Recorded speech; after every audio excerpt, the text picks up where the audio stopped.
Oh, this is gonna be a good one. The man is Heinrich Kramer, and he is writing the most blood-soaked book of the 15th century, the Malleus Maleficarum, the Witch's Hammer, a book that would torment the world for a century after its release and be responsible for the torture and death of 70,000 innocent people.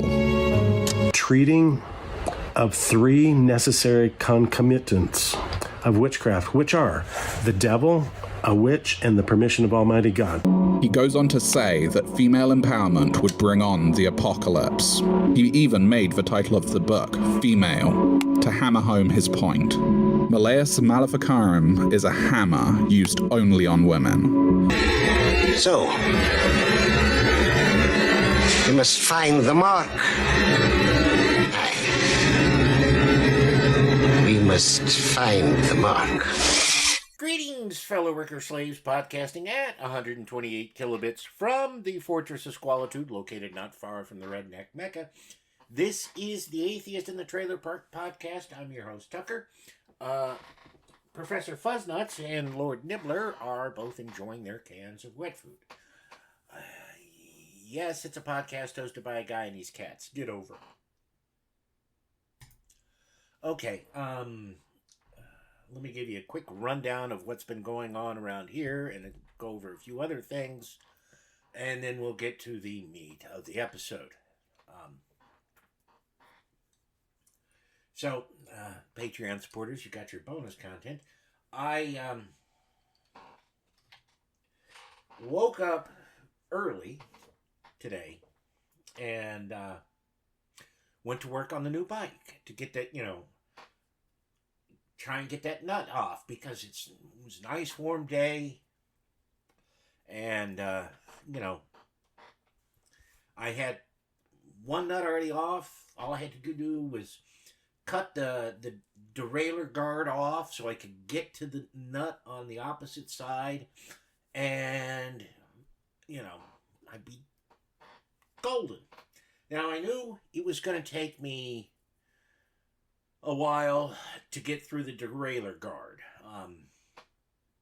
Not a big deal. But I had to cut the derailleur guard off because it was blocking me from getting to the nut with my Dremel. And so, got the derailleur guard off, started cutting the nut with my Dremel, got pretty far along, and time for me to get ready for work. No big deal. So I go in, get a shower and everything, come out all ready to go, and the back tire on my other bike is flat. And here's what pisses me off. The bikes are next to one another, and I know that when I was out there working on the new bike, that the tire on the old bike was still inflated. It went flat in between the time I went in to get ready for work, and came out. And I tried to, I did not have enough time to pull that tire off, because I've got it down to a science now, let me tell you. But I didn't have time to pull it off and put on a new one. It's a self-sealing tire, so it's supposed to reinflate it. It's supposed to seal itself, so if you reinflate it, it should fix itself. Got my little air compressor out, hooked it up. Nope, didn't do it. All right. So, that puts me in a bit of a bind, but not too terribly bad. I mean, I get an Uber to work, and then I catch a ride home. But that does mean I have to do a whole lot of shit tomorrow that I wasn't planning on. I have to get the old bike up and running, and then I can start on the new bike. I still got to cut the nut off, but it's almost all the way cut. So if I can get up in time and I can get the tire changed and everything works out on the old bike, then I can knock out at least get that nut off on the new bike. So, and originally I was just like, well, fuck it. I don't have time to edit the stuff for Hexenhammer tonight, so that means another delay in getting an episode out. And then when I was at work tonight, I was listening to a back episode of one of the podcasts I have. I'm behind on certain podcasts because there's times when I want to listen to this or that thing, and so I have literally 130 some odd podcasts that I subscribe to, and I mean, some of them are daily, some of them are weekly, some of them are monthly, some of them are just random, and it gives me plenty to listen to. So I usually have something I can find that fits my mood. If not, then I switch over to an audiobook while I'm at work. Anyways, so I'm listening to this one podcast, and it's on medieval witches. And that's why this episode is so long, because that's how long their episode is. I'm just dropping it unedited into this podcast and hoping they won't be upset with me. I don't think that they will, because again, I'm not editing it.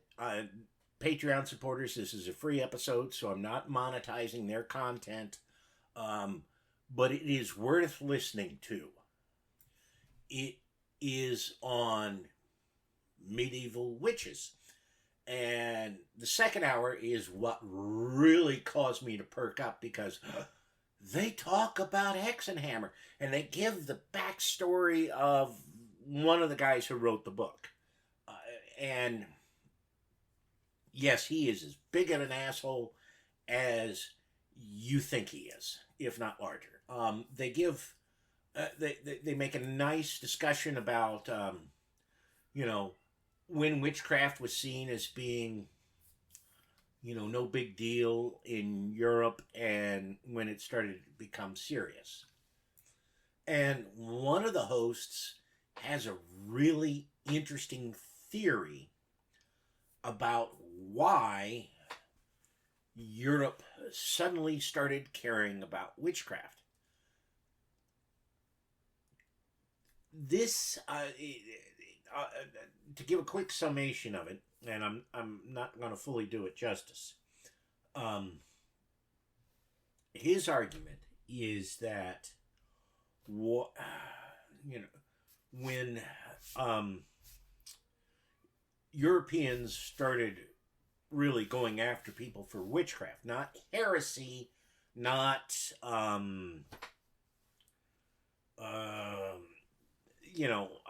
blasphemy, but actual witchcraft, coincided with two events. There was the introduction of the printing press, and there was the Protestant Reformation. And his argument, which makes a lot of sense to me, I'm not saying it's right, I'm just saying it makes a lot of sense, is that because the Protestant Reformation was so divisive in Europe, it got people questioning the the beliefs, structures, etc., of their neighbors, their friends, their relatives. So it made them more inclined to think, well, this person could be a witch, and that could be a bad thing. That's not to say there weren't other reasons, but you listen to his discussion about it, and he makes some really good points. I am nowhere near qualified to pass judgment on it, but I sure as shit sounds plausible to me. And one last thing before we get to that I want to go over with everybody, and this applies to you whether you're an American or you live, or you live in another country. Yes, Nibbler, you're a good boy.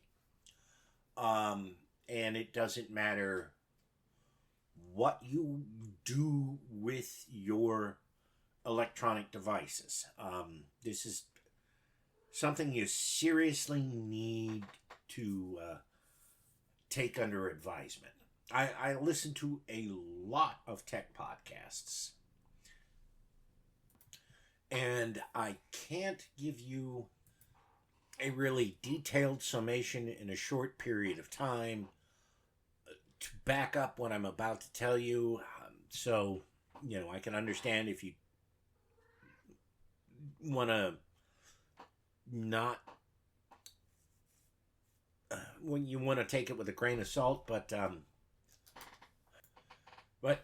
the simplest explanation for this is if you are somebody who, like me, is poor, or you're somebody who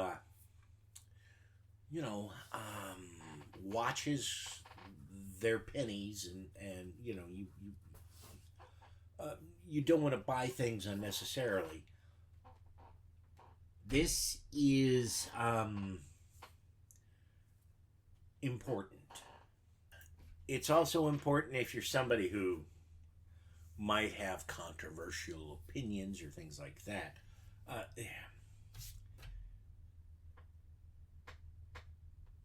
What the tech companies, and when I say tech companies, I mean the big ones: Google, Apple, Microsoft, are the main ones that are relevant in this instance.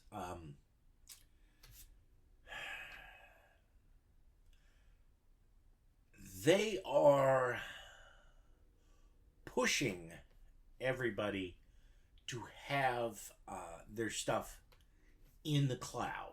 And when I say in the cloud and pushing, if you're somebody who uses Windows 11 or even Windows 10, you have a really good idea about this, because instead of saving a file to your computer, Windows will try to convince you to save it to their OneDrive system in the cloud, and yes, that costs you money. Apple does have a cloud-based backup system that's similar to Microsoft's OneDrive, but they're not quite the assholes about it that Microsoft is, at least for now. And I don't know how it works on Google Chrome books, so I can't really comment on that, but I know some stuff on Google Chromebooks is saved locally, some of it is saved on the cloud, and at some point, they're going to, Google, Microsoft, and Apple are going to push you towards saving everything in the cloud and paying them a monthly subscription. And this is annoying for a lot of reasons. For example, if you're at all familiar with the tech reporter Paul Farad, you'll know that that guy is really, really, really pro Microsoft. He complains about the fact that he cannot save stuff he's working on locally on this or that computer because Microsoft keeps saying, well, you want to save this to OneDrive. He doesn't want, for whatever reason, he doesn't want to save that file to OneDrive. He wants to save it on that machine. And that's what you should be able to do, right? You should be able to save your file where you want it to go. Now, there are, and to demonstrate that I'm not pro Apple, I'm going to illustrate another problem.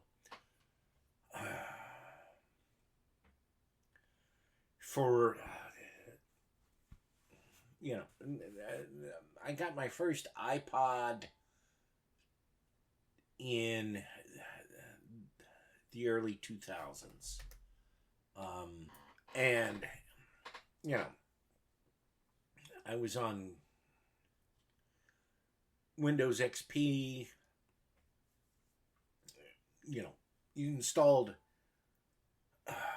iTunes, ripped all your CDs to iTunes, and then it was really easy to copy everything over to your iPod up until the point in time where Apple came up with their streaming service, and then suddenly it got really hard because Apple wanted you to subscribe to Apple Music to get access to the shit you had paid for and ripped to iTunes, and it's only gotten worse. Right? You bought a CD, you ripped it to iTunes. It should be really easy to copy it over to your iPhone or other device. And it was up until Apple Music came along and they wanted a monthly subscription, and suddenly it became very hard. You could easily access music you paid for via iTunes or Apple Music, but the stuff that you had ripped, not so much. They all want to make it streaming. Now,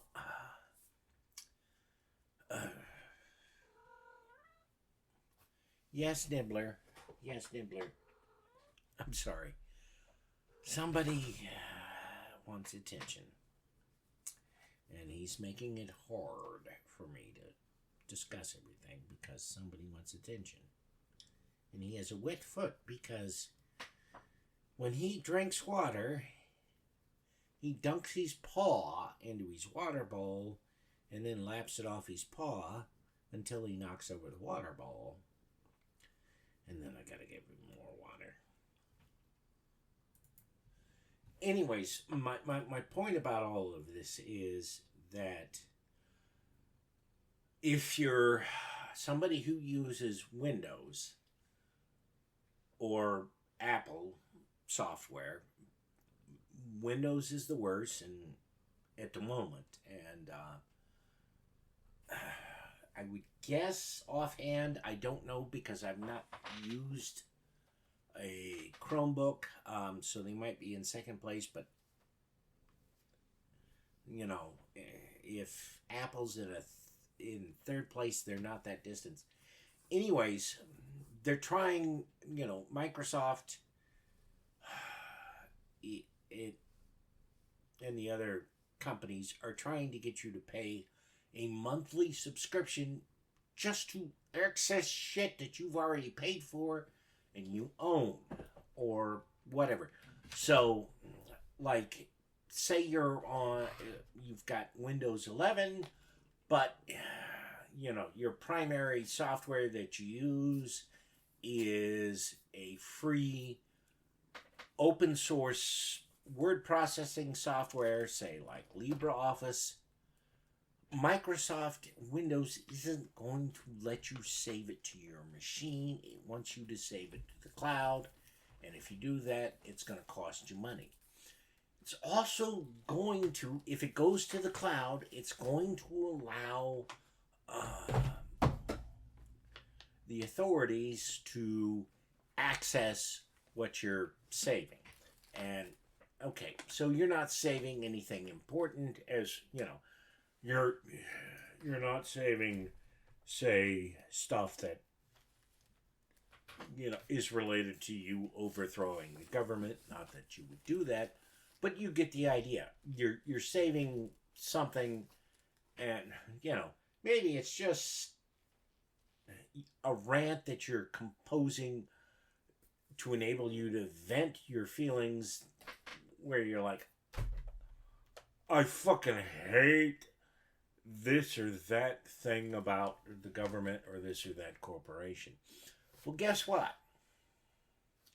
If it's saved to the cloud, and it doesn't matter if it's Apple or Microsoft or Google, that's going to be accessible to people in the government if they want a warrant. If they give a warrant. Sorry, somebody is wandering around near the microphone, and I'm trying to get them to calm down so I can talk. But, we all have moments in our lives where we just vent about, ow! Don't bite the daddy. Thank you. We all have moments in our lives where we're just venting. We're not really angry at, this or that thing. We're just angry about something and we got to vent.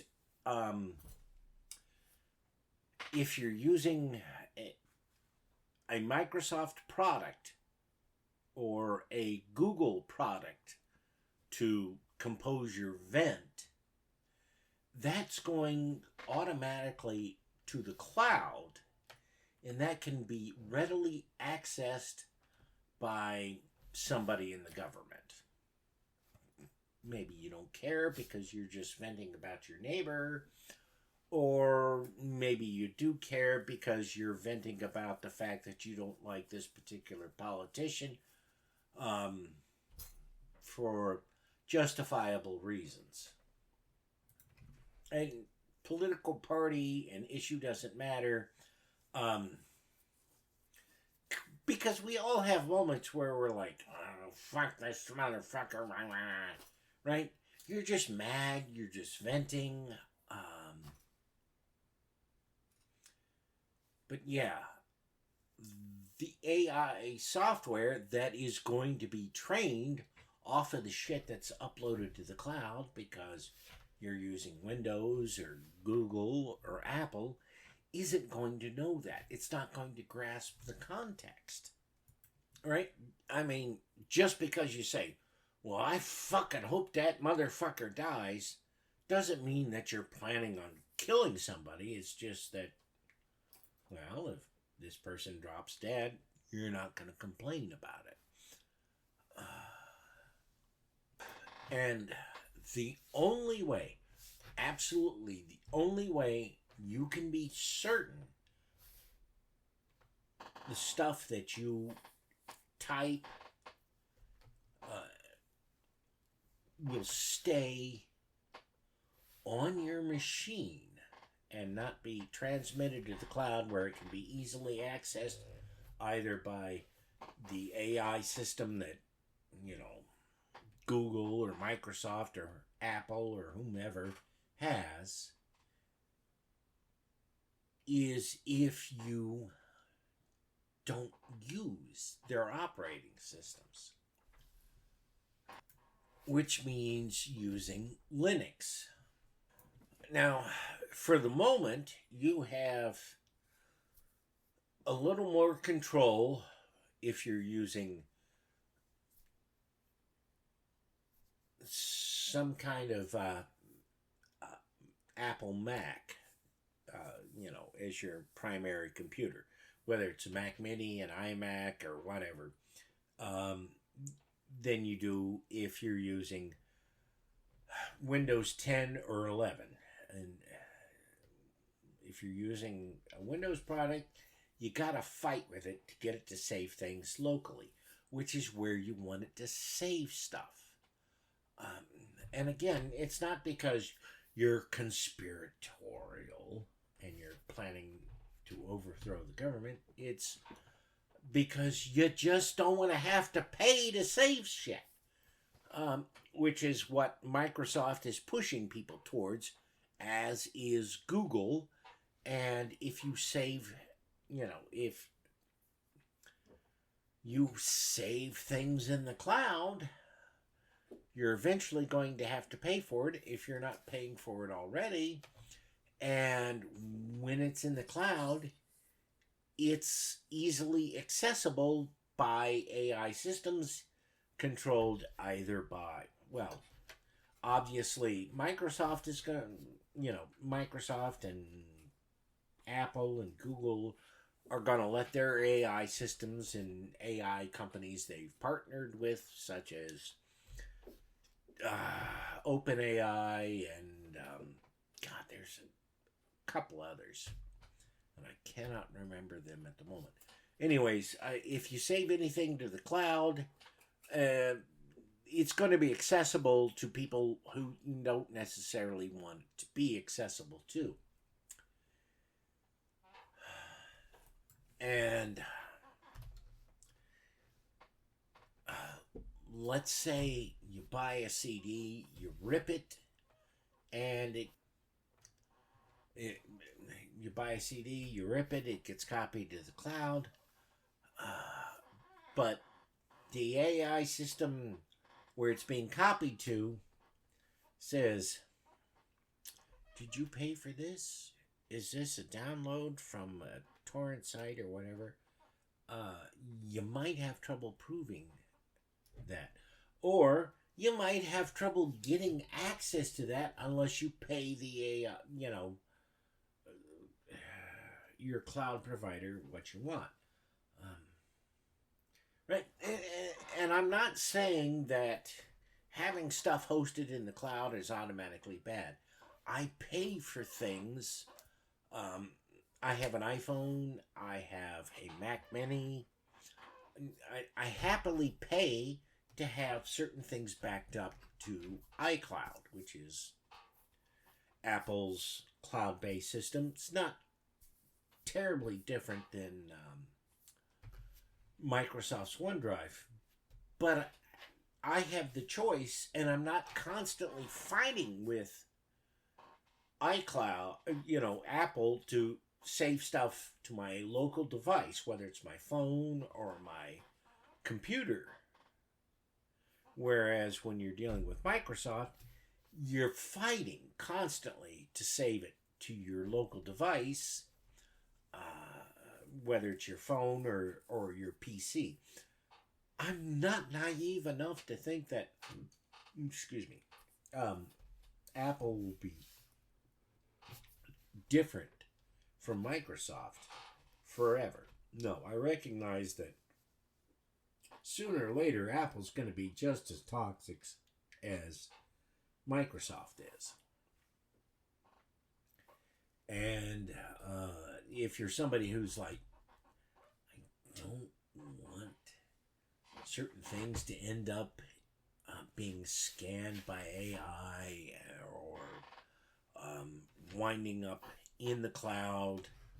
Because remember, once it goes to the cloud, you have less control over those things. So you can have your entire system mirrored in the cloud, because the idea with a lot of things, regardless of who the manufacturer is, Microsoft, Google, Apple, whomever, is that you have what's known as a thin client.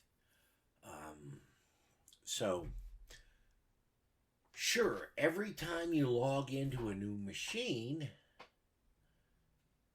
it automatically downloads and sets everything up the way you're used to. The problem with that is, however, right? Facebook's automated systems think that I'm either a black American or I'm Nigel Farage. I know why they think I'm black, because I liked content related to Black Lives Matter. Why they think I'm Nigel Farage, no clue. But I think that illustrates why we can't trust these systems. And if you want to make sure you're not negatively impacted by them, you're going to want to migrate off of Windows or Mac OS or Chrome OS and move to Linux, because that will give you more control. Now, I understand there are people out there who think that Linux requires you to have highly complicated computer knowledge. That used to be the case. It is not anymore. It doesn't matter what operating system you're used to using. There is a version of Linux out there called a distro that closely mirrors the operating system you're familiar with, is really easy to install on your machine, and can run the identical programs in 99.99% of the cases that you're already running on whatever operating system you're using. And in 1% of the cases, there are workarounds for your particular issue, which you're smart enough to figure out with a little web searching. Again, this is not saying you're somebody who's trying to run an armed rebellion against a particular government or whatever. It is simply saying, hey, you don't want to have to pay for something, to save a text file to your computer.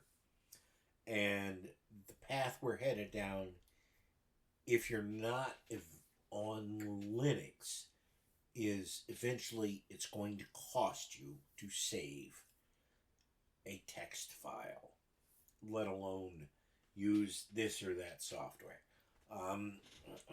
Again, it's a complicated issue. I don't really have time to explain it.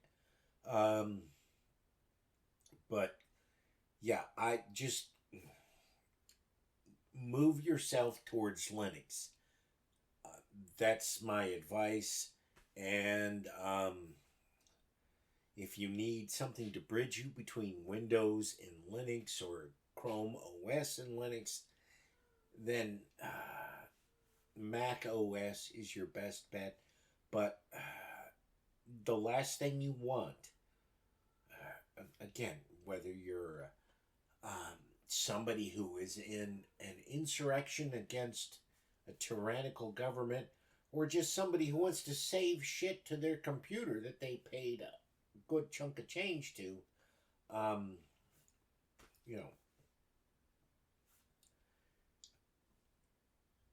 Mac OS is not going to require you to pay stuff for right now. I would not bet on that remaining the case. Linux is not going to require you to do that for a very long time. So shift everything you can over to Mac OS or Linux. And if I have time, I will explain all of this in more detail. As for right now, let's get to the episode of Weird Medieval Guys that talks about witchcraft. Hello. Thank you for joining us on our annual autumnal Halloween walk. I'm Aaron, and this is Olivia. It's a bright, crisp, beautiful day in mid-October. Today is a day for sadness. It's a day for mourning. It's a day for despair. Despair at the follies of mankind. Well, not mankind. One specific man. Because today, on this most cursed of days, our dear friend Joe Mason has been transmogrified into a frog. Isn't that right, Joe? Because Joe Mason thought that by harnessing the powers of Satan himself, he could elevate himself above his station. Joe Mason was already a beloved figure in his community, known for his jokes, jests, and that unique Joe Mason way with which he approached his archaeological practice. But that wasn't enough for Joe, was it? No, he had to become the best archaeologist in all of Northeast Norfolk. And so, on this fateful day in mid-October, Joe Mason made a deal with the devil. Yeah, you should be ashamed. So now, we've hijacked our annual autumnal walk to seek out a witch who will give him a poultice to turn him back into a man. It won't be easy, we'll have to venture deeper into the woods than we've ever been before.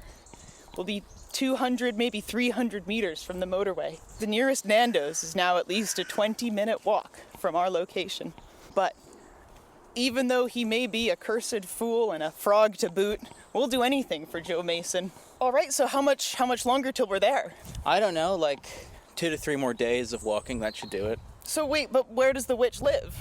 Like, do you know anything about her? Like, what's her name? Is she cool? I think my cousin met her once. She seemed pretty chill. She does live in the middle of the forest, though. You know, now that I think about it, I don't really know anything about witches. What even is a witch? Oh, God. I mean, which witch is best? Oh, God. I fear the dark magic has taken him, too, and turned his formerly honest speech into silver-tongued glib nonsense. But I thought you knew about the witch. I thought you hung out with the witches. I thought you were cool with the witch. So, like... Just because I'm from Massachusetts, you think I'm a witch? I mean, that was always the tacit assumption, yeah. Well, our situation seemed grim before, with every passing footstep through these brambly thickets. Ow! Sorry, I was in a thicket. Our situation reveals itself to me as being more and more doomed. We're gonna need to figure out, if we're ever to get ourselves, and of course Joe, out of this situation, we're gonna have to work out what a witch is, what they do, what they're like, and what kind of payment she's going to demand to return Joe Mason to his God-given form.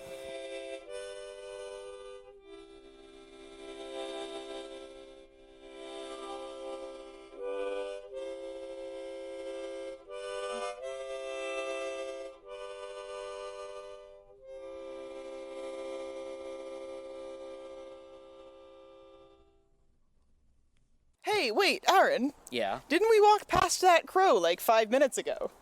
Are you sure it's not a different crow? Are we going in circles? Maybe. Where's the map? The map? Oh, God. Shoot, where is the map? Did you bring a map?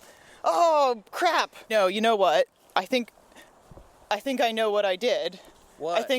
I thought I had grabbed the map, but purely by accident, I think I grabbed my full-size centerfold poster of Gay Dracula instead. Oh my God, why do you even have that?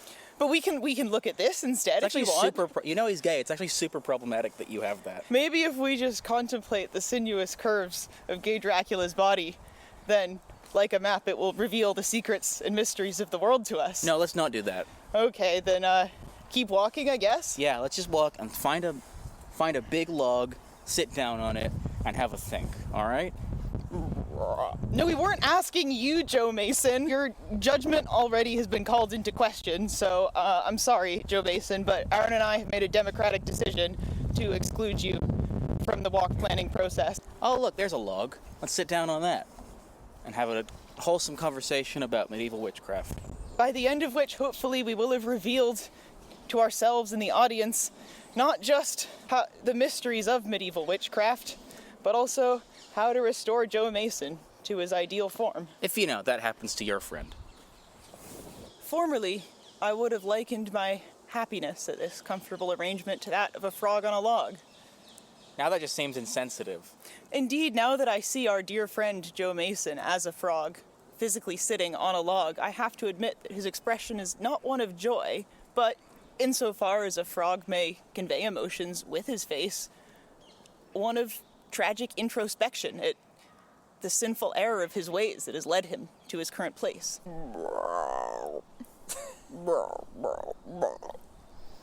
Welcome back to the Weird Medieval Guys podcast. I'm Olivia, and this is Aaron, a witch who I'm burning at the stake for the crime of knowing how to read. Oh, shit. I really think that if movies have taught me anything, burning's not going to do anything. That's true. Get some water on me.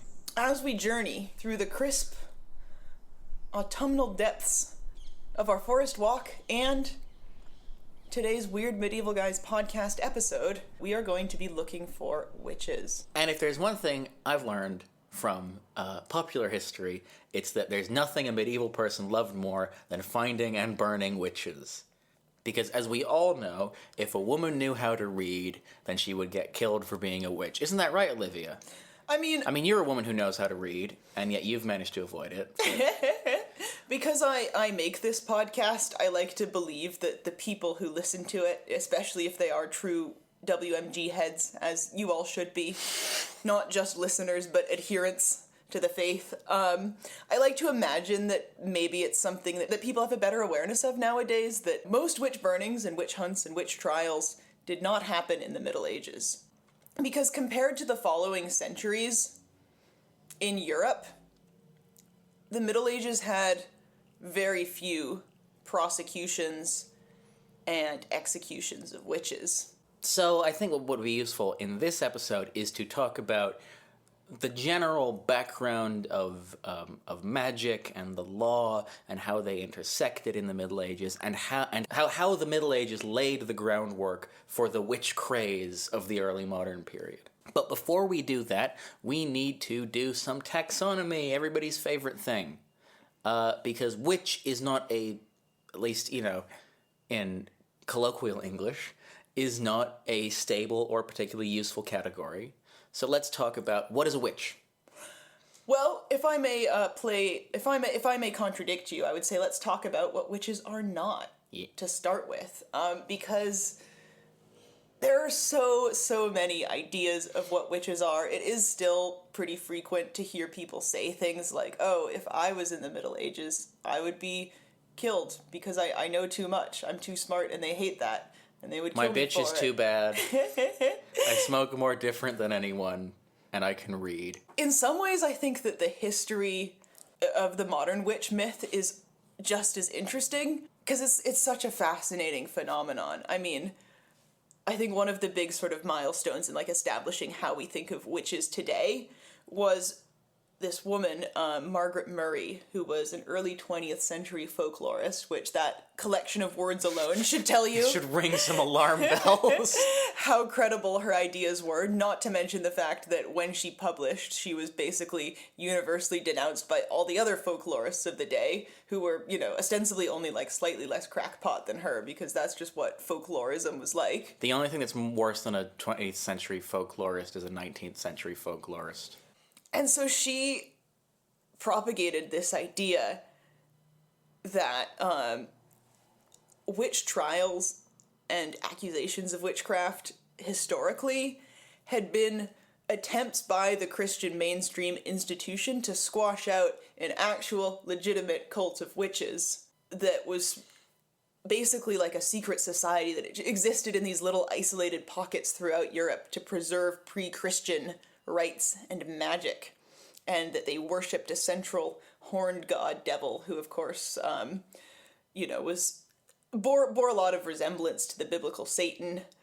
It was a bit of a fertility cult because a lot of her weird ideas about what these people were like involved, surprise, surprise, wacky sex stuff. Listen, one of the great things about the modern world is that people can just write down their their freaky sexual fantasies and publish them online. They don't have to launder them through academia anymore. It's brilliant. Obviously, Joan of Arc was part of this cult, and so that's why they had to kill her. Oh my god, she actually say that? Yeah. The most Catholic woman who ever lived. But did you know that they mentioned fairies at her trial? Yeah, they mentioned a lot of shit at her trial. So they did. And this is my favorite part, okay? In Margaret Murray's conception, the reason the witch cults, the European witch cults tradition is preserving, I think part of how Margaret Murray justifies that this cult existed and preserved sort of pre-Christian knowledge, despite the fact that, like, witchcraft and Wicca don't actually bear any resemblance to any pre-Christian religions, because they got their religion from a secret race of dwarf people. What? That lived all over Northern Europe and had existed in isolated pockets like the dwarf mammoths far later than, people were aware of them. Like the Maltese pygmy elephants. Yes, exactly. So there's dwarves. Yeah, of course there are So dwarves. why did the dwarves teach that? Are these Norse dwarves, or are they like Tolkien dwarves? I think they're kind of like, they're more like sort of pre-Tolkien elves. They're like Right. little guys. Okay. I think they're like, I don't know, they're just like little freaks, and there's The wee no... free men. Yeah, exactly. And her, her explanation for like why this is absolutely definitely true is basically that like a lot of cultures have some sort of dwarf or fairy myth, so like that must have come from actual dwarfs or fairies. Sure, man. Yeah, so absolutely nuts. And like I said, when she published her grand unifying theory of the witch cult, most other scholars of the day were like, this lady is crazy. But people who weren't scholars and couldn't tell their ass from their elbows were like, actually, this really resonates with me. And the Encyclopedia Britannica invited her to write their entry on witchcraft. What? So she wrote, well, it's a cult that was founded by little elf men. And even though... So the Elfmen aren't just part of the mythology. They are, in this telling, real. Yes. Oh my god. No, she thinks they're real. She's not saying that they were like a myth that was invented by the witches. She is saying they were 100% real and they taught the witches their knowledge. She's so awesome. And in her theory, they lived in isolated pockets until after the Middle Ages. So, like, in the 1600s, there were little dwarf men teetering on the brink of extinction, probably wishing to pass on their knowledge to, humans. To enthusiastic lesbians. Exactly. So, again, not an idea that was taken seriously academically, but I do think it really spoke to people's interest in witchcraft and Wicca, which was, of course, burgeoning in the Victorian period. Well, you know what else is burgeoning at this period? Feminism. Feminism. And the idea of a revisionist history of witchcraft and of women's role in giving women giving back women the sort of proactive role in medieval history. I can imagine that being very emotionally appealing to people. Yeah. Who are unburdened by things like facts and academia and sources. Yeah, I think it's important to note about her theory that these witches were not universally female, and of course that their central deity was still a man. But I think man. I don't know if but I think it is still important that like this still democratizes religion, and I think it still establishes the idea of like forbidden knowledge that was right, but that Christianity wanted to suppress. Yes. And this is a very popular, just general theme that like, there was the idea of the Catholic or the medieval church as this ultra-conservative institution that suppresses all knowledge that doesn't really fit its worldview, which is anachronistic. Just a bit. Just a little bit. So anyways, this idea took hold, but kind of slumbered a bit for a few decades. Until two women in the 70s. Oh, of course it's the fucking 70s. Well, we start with first wave feminism, now we're on to second wave feminism. And so these two women, Barbara Ehrenreich and Deirdre English, sorry to name drop them, it feels a little bit bad to call out recent people, but they wrote a book called Witches, Midwives, and Nurses, A History of Women Healers. If they didn't want to get put on blast, they shouldn't have wrote a book. Well, yeah, exactly. And of course they're not just, reiterating Margaret Murray's belief, but I believe, but what they say in this book is very much rooted in that, because what they propose is that witch trials were aimed at forbidden knowledge that Christians didn't like, but that knowledge was simply folkloric healing and midwifery magic that was practiced by women, and that as doctors became more established as a professional class, they decided to essentially just all take out their collective hatred towards women and desire to delegitimize them by framing them all as witches. Again, there is an emotional appeal to this. The idea that doctors don't respect or acknowledge, or even understand a lot of the time female biology and don't appreciate sort of things that, like female pain, is something that people are concerned about at this point, and this fits almost too well into that paradigm. Exactly, and they mention things like, in their book.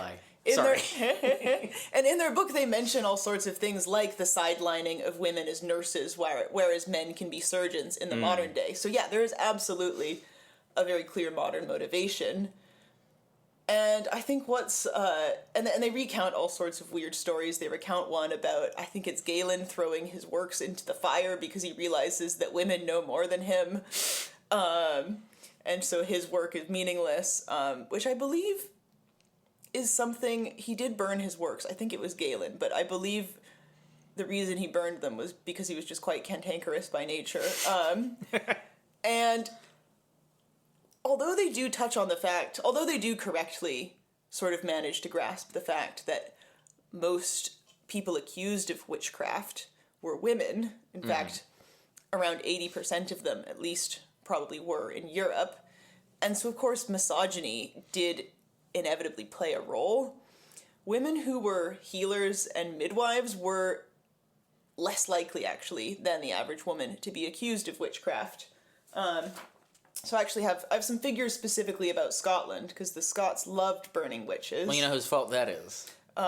Calvin Knox. It's James the Sixth. He was absolutely mad for witches. I mean, when he became England had actually abolished its anti-witchcraft laws in the 16th century.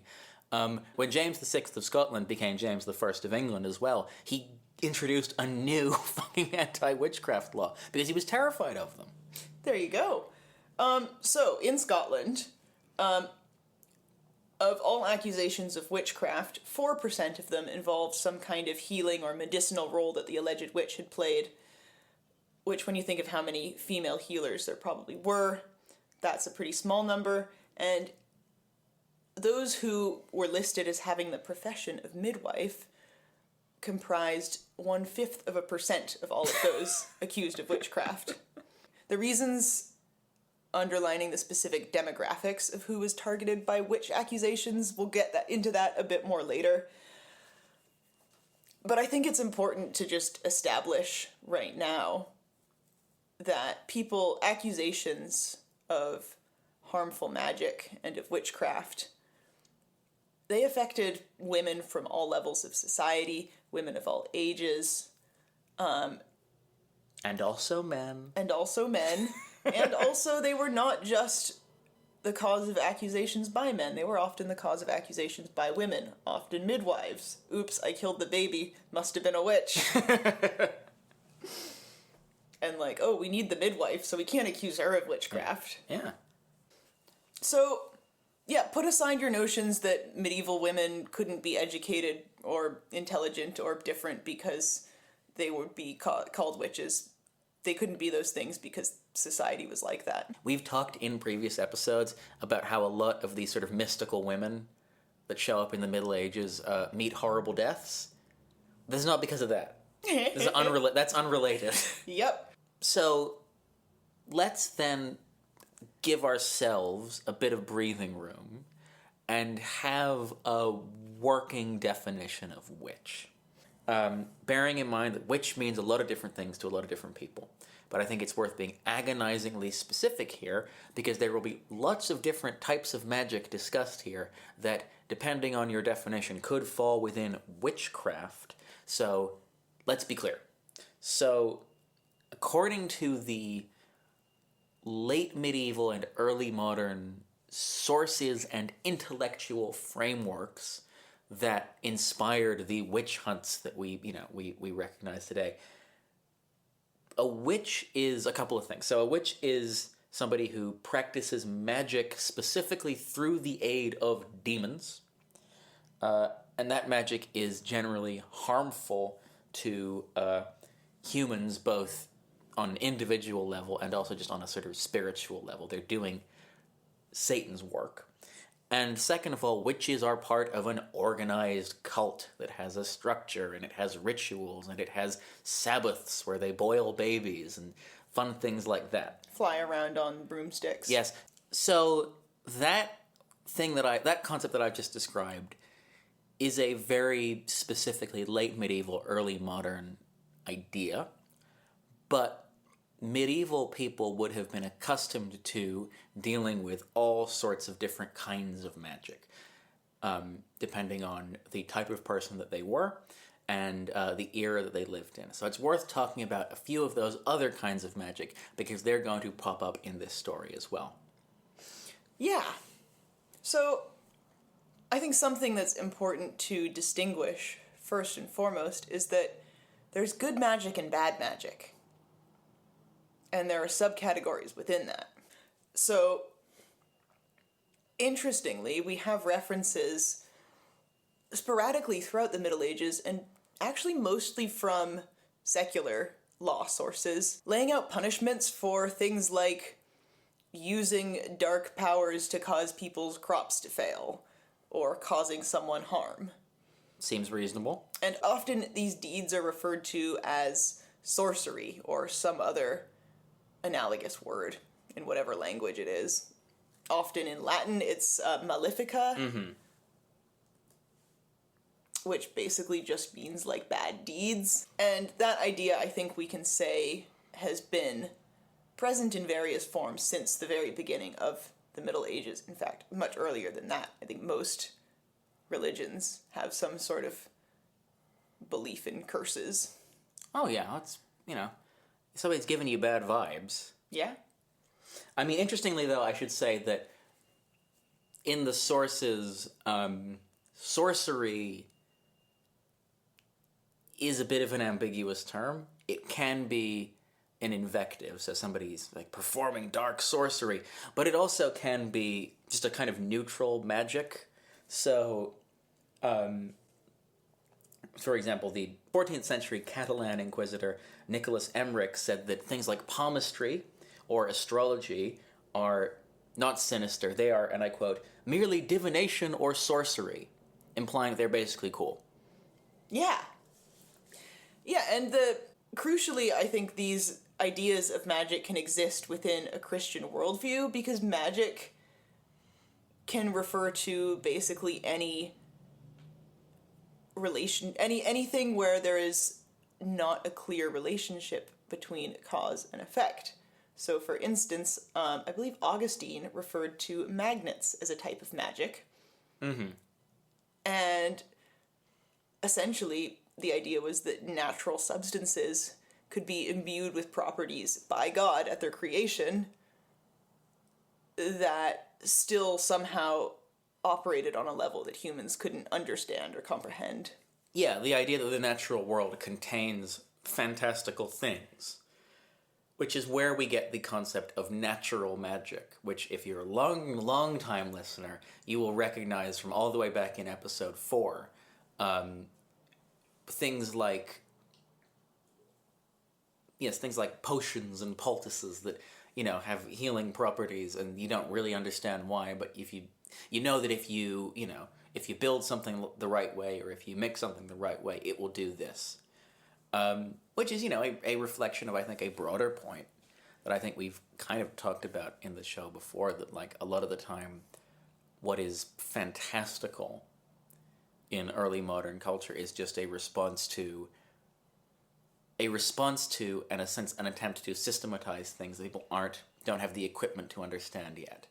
Yes, I think medicine fits really well into that in the Middle Ages. Yeah, and I think medicine is a great example of that, because although it's not true, as many people believe, that medieval people would attribute literally any disease to demonic influence or to a theological origin.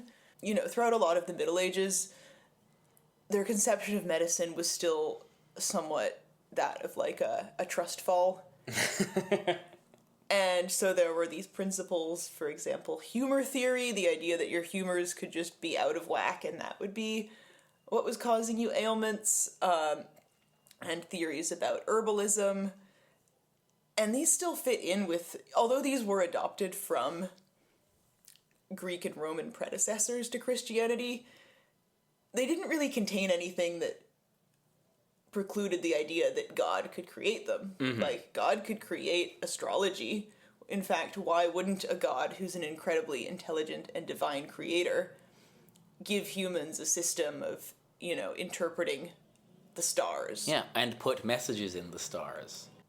Exactly, and similarly, with herbalism, there was a very prevalent idea that was called the doctrine of signatures, and this essentially said that if an herb looks like a body part, it can cure diseases of that body part.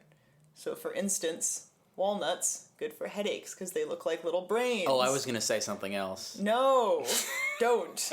I'm glad you didn't. This is a family show. Not on my good Christian podcast. And again, this was an idea that the Greeks originated, but the notion that God would leave little messages for you in nature that would tell you how to take advantage of the world that was created for you, that worked pretty well for medieval Christians. The other thing that I would stress, though, is that it is very possible to, especially with these kinds of folk remedies that are being used by ordinary people, it's possible to overstate the importance of this kind of theological rationalization of it. Like, if you went to the local healer who would make you, again, a poultice to, heal your wound, you were not necessarily doing it like, oh, it's because the reason why this works is because God made this herb to look like my arm, so it's going to make my arm feel better. Like, they, as far as we can tell, people used it because they thought it worked. Yeah, and a lot of the time it just derived from a sense of like, oh, this feels right. I mean, Yeah. When I was in high school, my dad said, and I was in biology class, my dad said, oh, are they teaching you about recapitulation theory? Which is the theory that while you're developing in the womb as an embryo, you go through all of like the stages, you go through different stages that resemble the evolution of life into the human form from the beginnings. Like first you look like a little fish, What? then you look like a little dog. And like, he was asking me this because What dogs have you seen? this was stuff that they were teaching him, like, when he was in high school. Whoa. So I feel like the idea that, like... How old is your dad again? I'm not gonna... It's rude to ask a lady's father's age. And, what exactly individual administrators of these cures believed is lost to time. But Yeah. I think that the sort of, the frameworks that allowed these beliefs to persist and be documented very much used a theological rationale. Well, there's nothing. Yeah, like I think the key really is there's nothing that makes this anti-Christian. Yes. This is not This is not a way of believing or understanding that is in opposition to Christianity. This is something that we're going to see a lot with these kinds of magic. The different kinds of magics that we are going to explore in this show. There's a lot of room for magic in Christianity. And also importantly, I would argue that prayer and the notion of miracles are forms of magic. You're trying to invoke a power whose cause, and, you're trying to invoke a cause to produce an effect for ostensibly personal gain or salvation or some sort of earthly favor, even though you don't necessarily understand, like, mechanistically how that happens. So yeah, I think maybe to illuminate a bit more of what I mean by that, I wanted to give a few examples from this delightful book I've been reading, Cunning Folk by Tabitha Stanmore.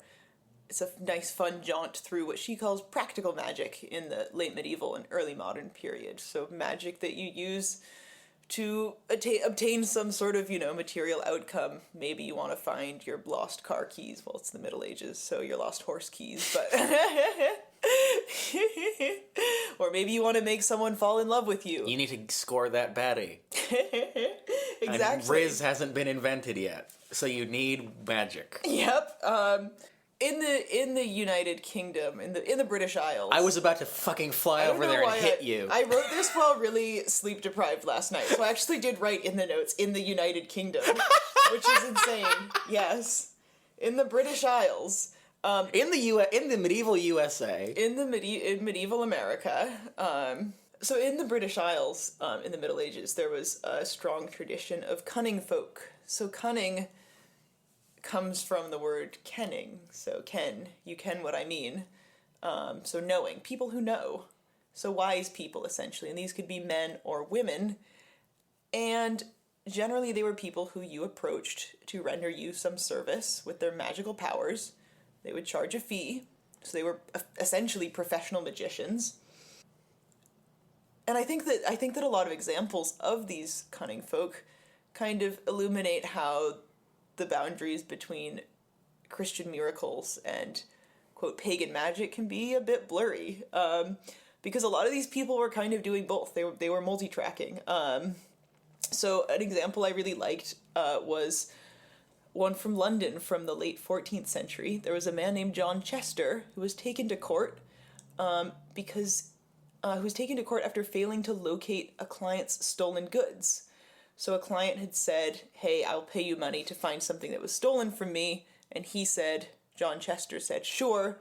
He performed a ritual in which he stuck a knife in a loaf of bread and used it like a wheel of fortune by spinning it around on a tabletop, ostensibly, asking it questions or saying, face away from me if it's this person who took it. But unfortunately, John Chester was not able to give this guy a satisfactory answer.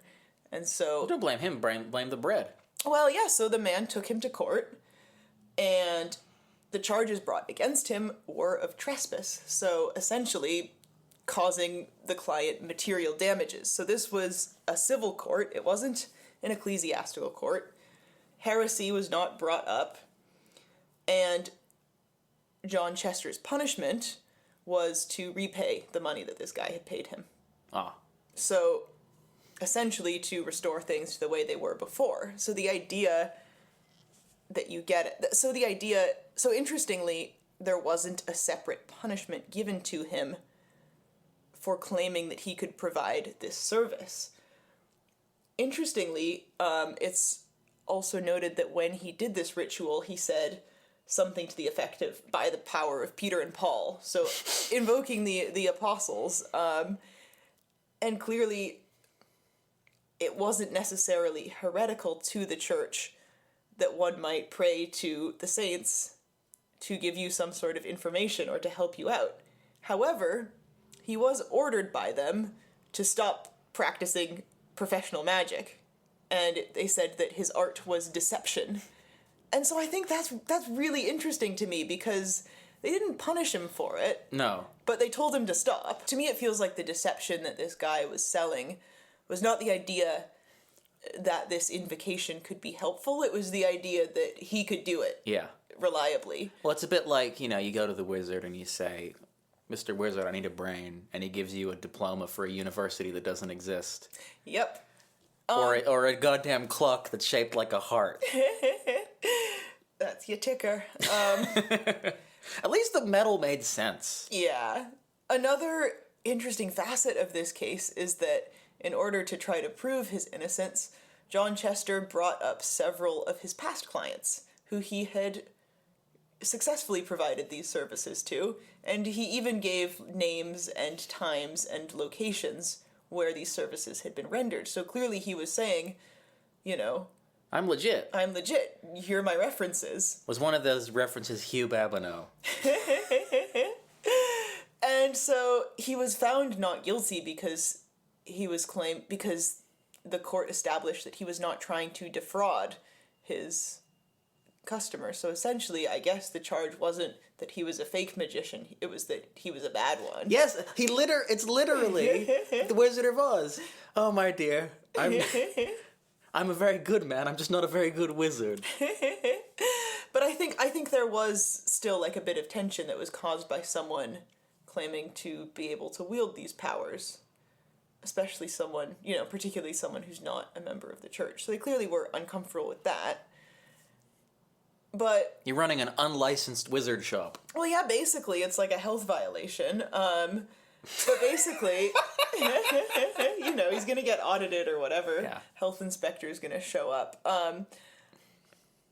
And of course we only have records of these types of things when they went awry. Mm-hmm. So, ostensibly, in the years preceding this, he had been doing just fine by his magic. And, interestingly, there were even a lot of different examples of people who were members of the church, who were clergy, who also offered such services. And I think we can get a little bit more into the sort of academicization of magic later on. But even I think there are a lot of examples of clergymen who fell into this sort of cunning folk tradition. So I have a real doozy for you. Okay. You're gonna love this story. So in 1473, a vicar from Kent named William Dardis, great name, was told by one of his parishioners, who was named Mrs. Bing, that someone had stolen her linens. So this is the vicar, and apparently he went around the whole parish and began spreading rumors that he could summon and speak to the spirits of the dead. And one day, after Mass, as things were wrapping up, he apparently made a big show of taking some of the communion bread and wine and announcing that he was going to go home and use it in a ritual to summon the spirits of the dead to tell him who had stolen Mrs. Bing's linens. Why would they know? That's, you know what? He probably was hoping no one would ask that question. They're spirits, they're ghosts, they can be everywhere. Oh, yeah. And so True. he then, in private, told Mrs. Bing and her husband to go home, close all of the windows in their house except one, and sit such that they could not see the window. And lo and behold, the stolen linens reappeared through the open window. Oh my god. So, I mean, this is a great case, because it's such brilliant social engineering. And there's a lot of really good instances of this in these sort of cunning folk stories. There was a story of someone who claimed that they could determine a liar by putting a bunch of people in a dark room with a bowl that was covered in soot and telling everyone in the room. So the idea was that you would have a bunch of innocent people, all of your suspects, one of whom is guilty, saying that everyone should touch the bowl, and anyone who's innocent, their fingers will not be stained by the soot. And so the expectation there is that people who are innocent will say, okay, I'll touch the bowl.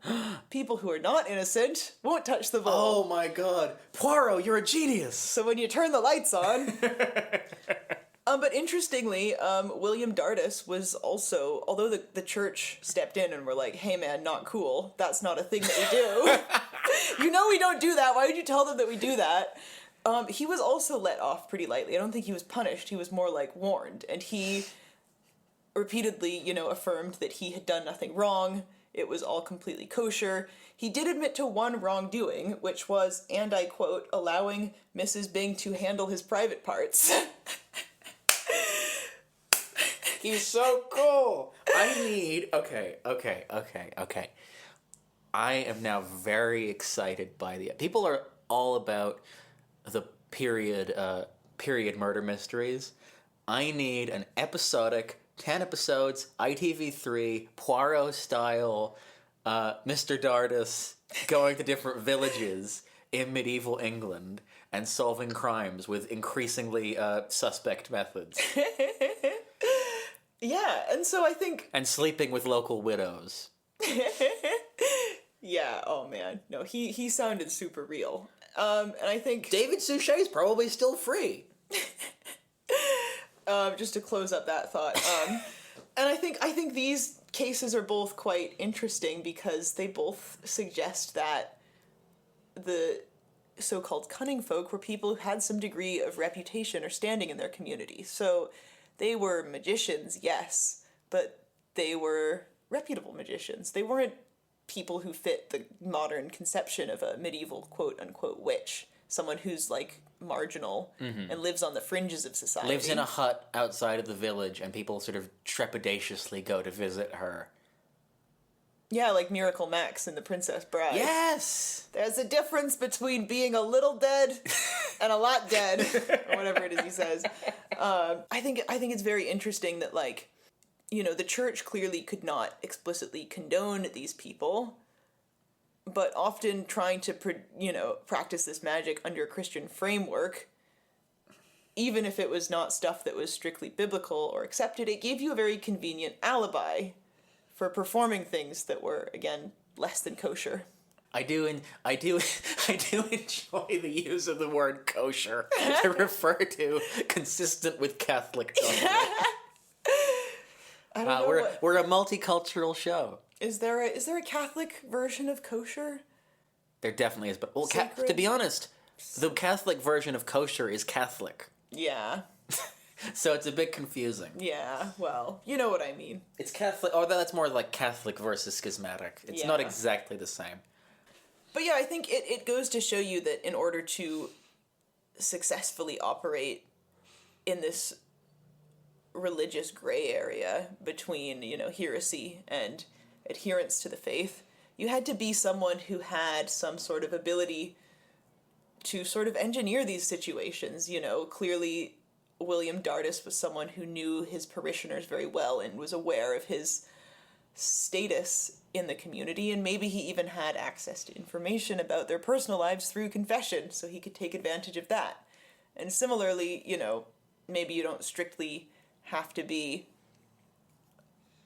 a charismatic person to do something like the soot bowl ritual, but like being able to put on a bit of a show and strike fear into the hearts of people such that, they actually fear the consequences, I think that does take some charisma. Yeah. And clearly these people were getting results because a lot of them were doing it a lot. A lot of them were, getting business by recommendation. Damn it, Dardis, you're a loose cannon. You don't Yeah. follow the rules, but you get damn results. Well, exactly, because you can't have a guild, you can't advertise, like... Yeah. It would violate medieval broadcasting standards to advertise professional magic. This was before the Reagan administration, where they loosened the advertising rules. Exactly. So that's a general background to magic and mystical arts, as practiced by relatively normal people in the Middle Ages. But of course, the thing about witches that is particular to witches is that they are hanging out with demons. So let's talk about demons. Demons are a bit theologically tricky in the Middle Ages because people can't seem to necessarily agree on how much power they have. Someone claiming to be in league with demons, they kind of present two different problems, right? One problem is that they might actually be consorting with demons, which is bad. But the other half of the problem is that even if they're not, they're still claiming to be. And, that's still also bad. That's still also heretical. Mm-hmm. Well, the official position of the church is that that's not real. Nobody's consorting with demons. So our main source for how the church felt about witchcraft in the early Middle Ages comes from a bit of church law called the Canon Episcopi, which was part of a law omnibus that was compiled by Reggio of Plum in 906. And this text explicitly refers to people in the woods consorting with demons, but it refers to them specifically in the context of "that's not real, stop talking about it." And if I may quote directly, "Who truly has not, in sleep and at night, been summoned to visions outside of himself and seen many things asleep which are never seen awake? Who, in truth, is stupid and foolish enough to decide all this which is done only in the spirit actually happens in the body? Therefore, publicly announce to all, any who believes such and similar things destroys the faith, and whoever has not the straight faith in God is not his, but is of whom he believes, that is, the devil. For about our Lord is written, all things are made by him, and without him nothing is made. Whoever then believes anything can be made, or any creature can be changed to better or worse, or transforms into another species or resemblance, except by the Creator himself, who made all things, and through whom all things are made, is an unbeliever beyond doubt, and worse than a pagan." So not only is he saying, that's not real, but he's saying, and if you think it is, you're a heretic.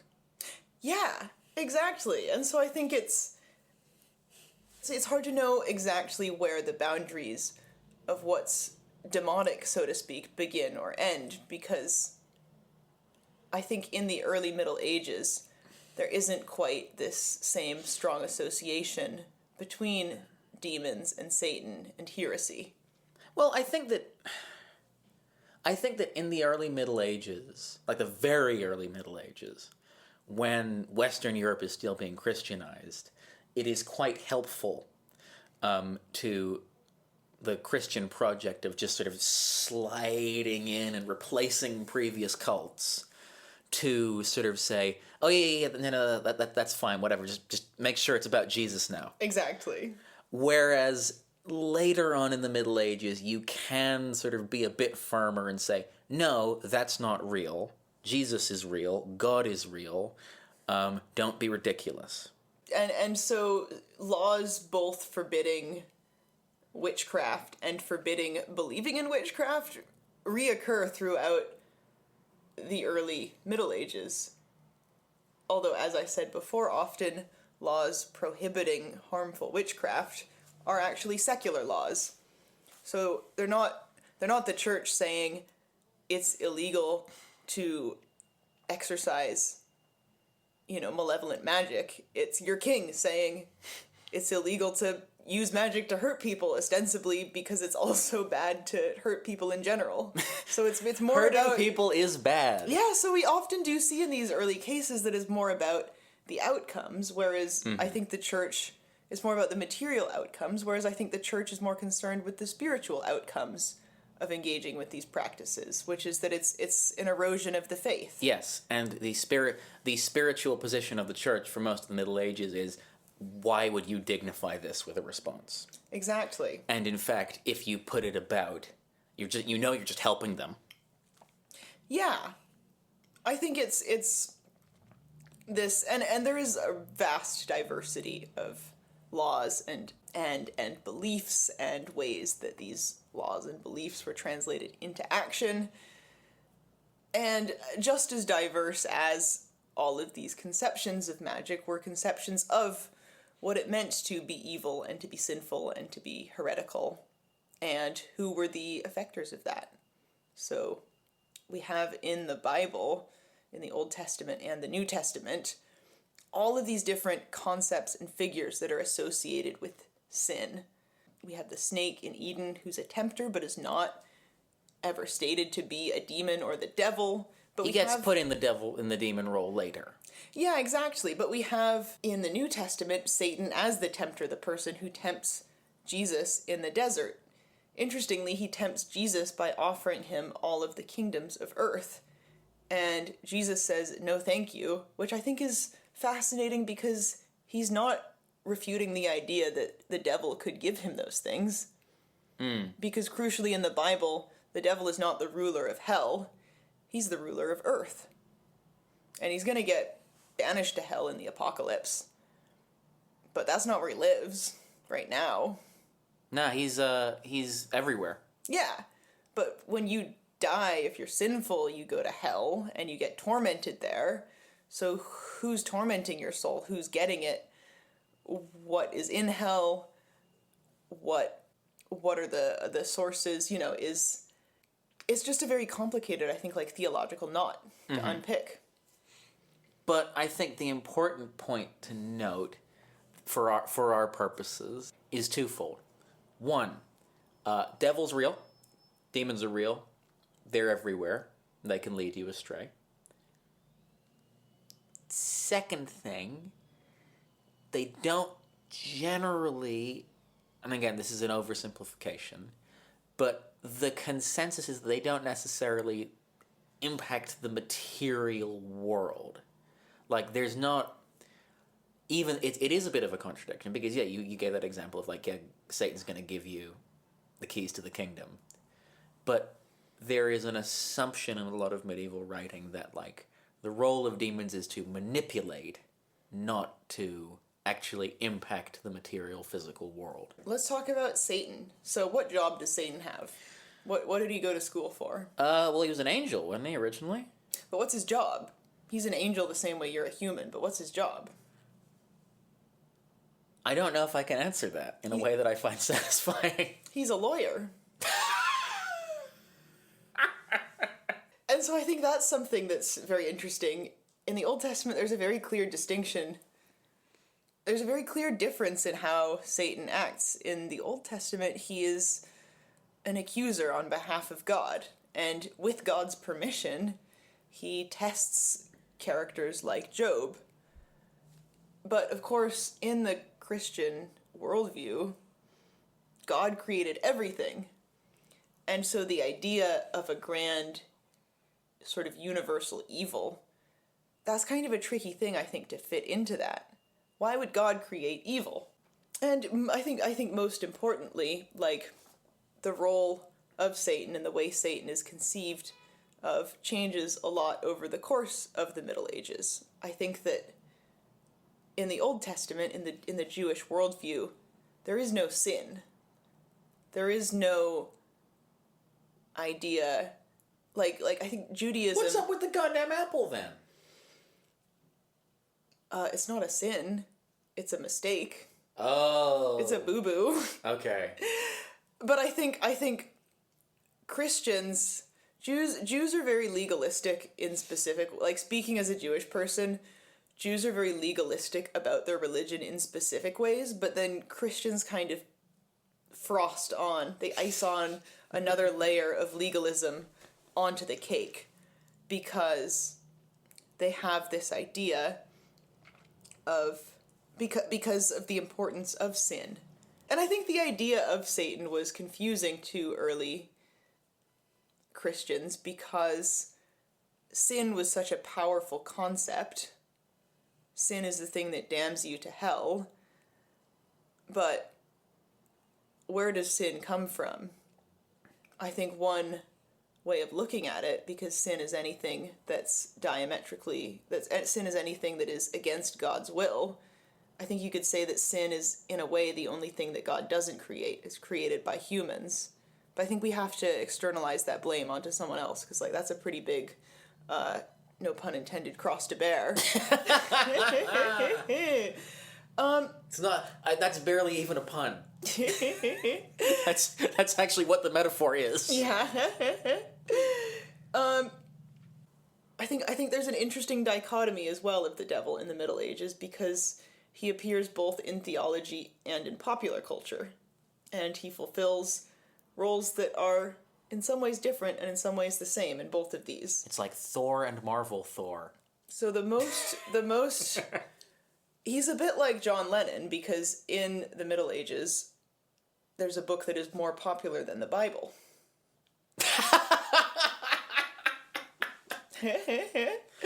So this is called The Golden Legend. And this is... John, it's The Golden Legend. It's the name of the new album. Shut up, Ringo. Just play the maracas. You piece of shit. So in The Golden Legend, there are all of these different... It's basically a compilation of different saints' lives, and broken down into these, like, digestible, nice little sort of anecdotes. And Satan and devils are in a lot of them. But crucially, devils are not that scary in a lot of these instances.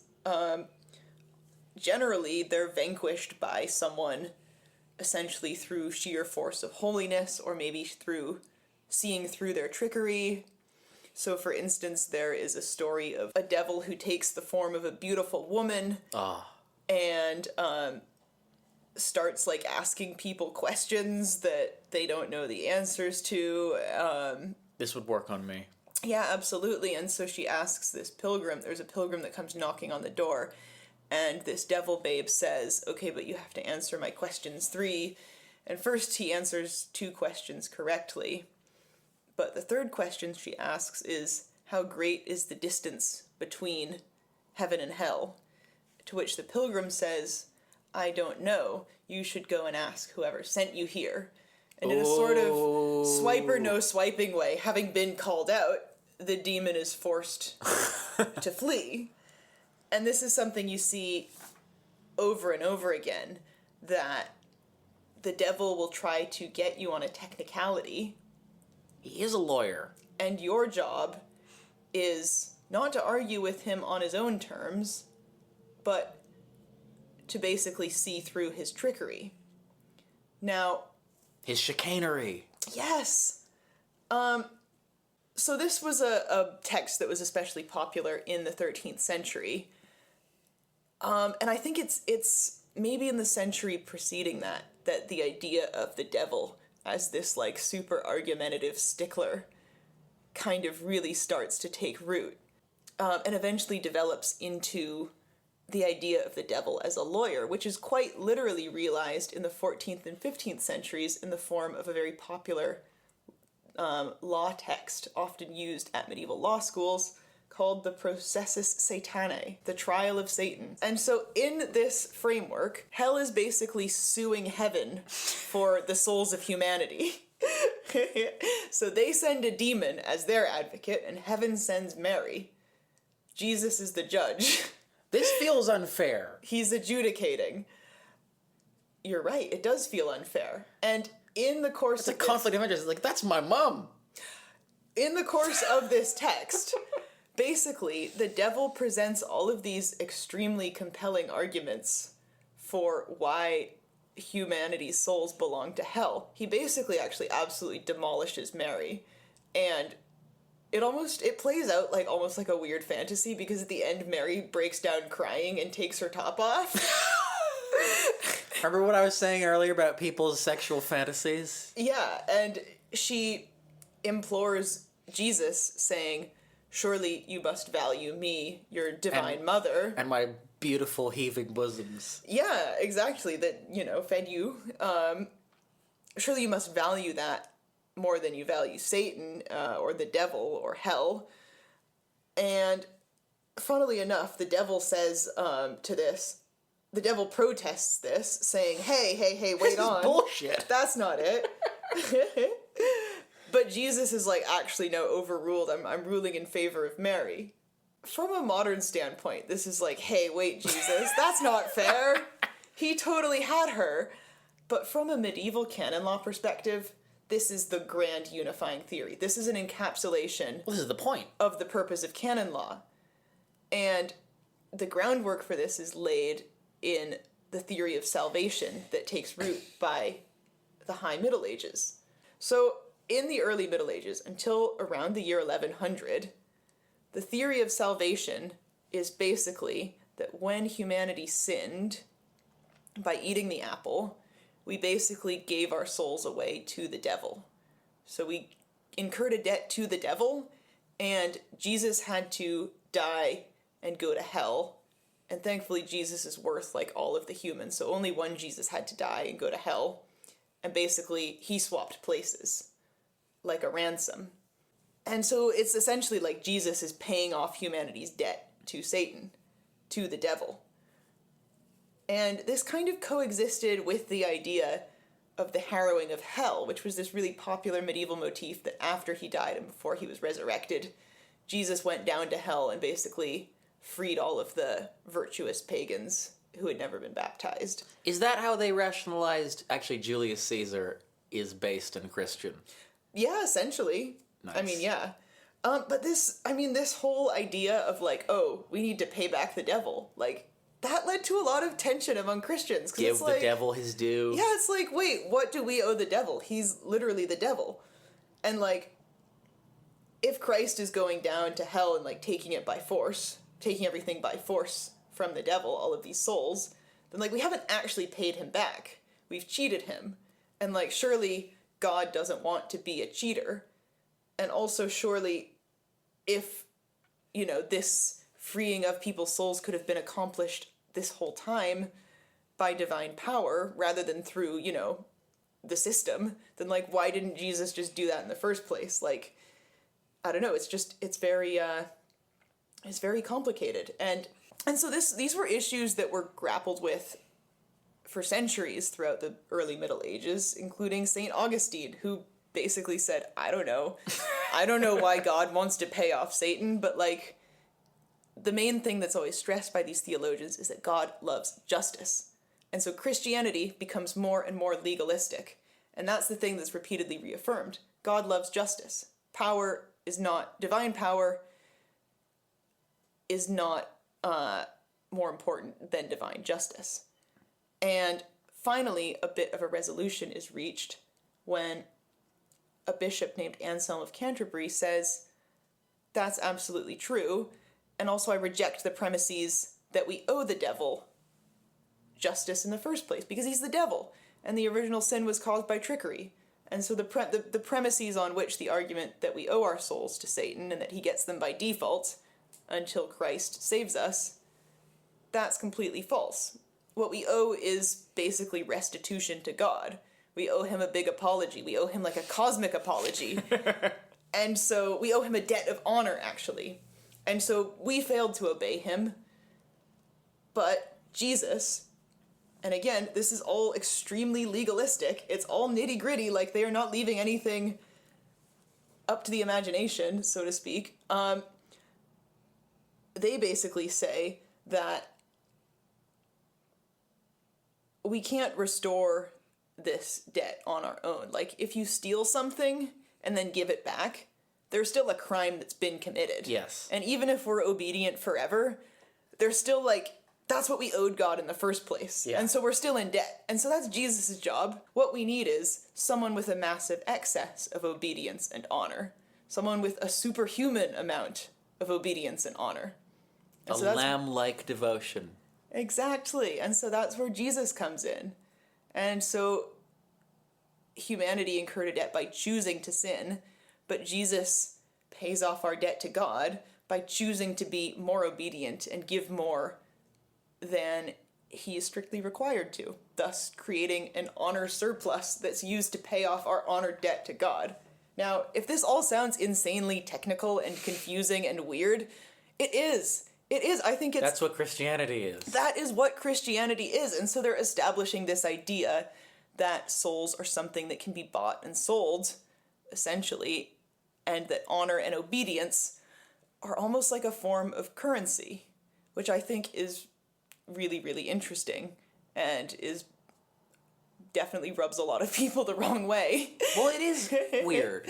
Yeah, because, you know, then this is used to basically justify a lot of other beliefs that, like, well, you can, if you go above and beyond as a Christian, beyond just obeying God, then, like, you can also put some spiritual money in the bank. And so, like, if you give the church money, they're going to take your earthly money and they're going to turn it into heavenly money. You know? You're, like, They're putting definitely extra... not gonna, they're definitely not just going to spend it on new robes. Oh, yeah, they're definitely just buying wine. And exotic birds. Yes. But I think there's a few other sort of premises I want to draw out, or a few other conclusions that I want to draw out here. Well, first of all, the idea is that Satan can't be reasoned with. You know, Satan is not owed justice, and more... He's not a guy you can work for. He's not a guy that you can work for. Or have a pact with. But I think, like, you know, the sort of synthesis between the trial of Satan and this idea of salvation is that Satan will try to get your ass on a technicality, and you can beat him by simply being super faithful and obedient. And because... And maybe showing your tits. Maybe showing your tits. Satan is silly and he's stupid because he believes that he is owed justice, and he believes that he's existing within a legitimate framework. But he doesn't realize that that Christianity triumphs him no matter what. The devil is in the details, but you can just believe away the, you know, you can pray away the details. Like, divine... I guess what I'm trying to say is divine power is divine justice. He's a big fucking nerd who Exactly. thinks that the rules matter. And more importantly, he thinks that his rules matter. And simply put, they don't. They don't mean anything. His rules are meaningless, but it establishes the idea that it is just. That is justice, is to treat him like he's meaningless. And so, on the flip side, sin is essentially something that erases your claim to justice. Because anything that is, you know, done in sin, well, canon law basically says that's indefensible. You know, and so you can atone and you can repent, but you can't justify sin. I think another aspect of this kind of writing out of Satan's rights is that it removes him from his place in, like, the divine cosmology. Like, earlier, Satan was, like, he's kind of like a spiritual banker. And he's like, come on, man, pay up.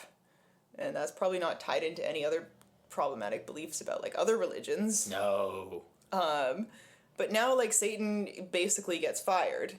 and he comes back as, like, you know, this guy who is basically, like, homeless and unemployed, but now he's everywhere.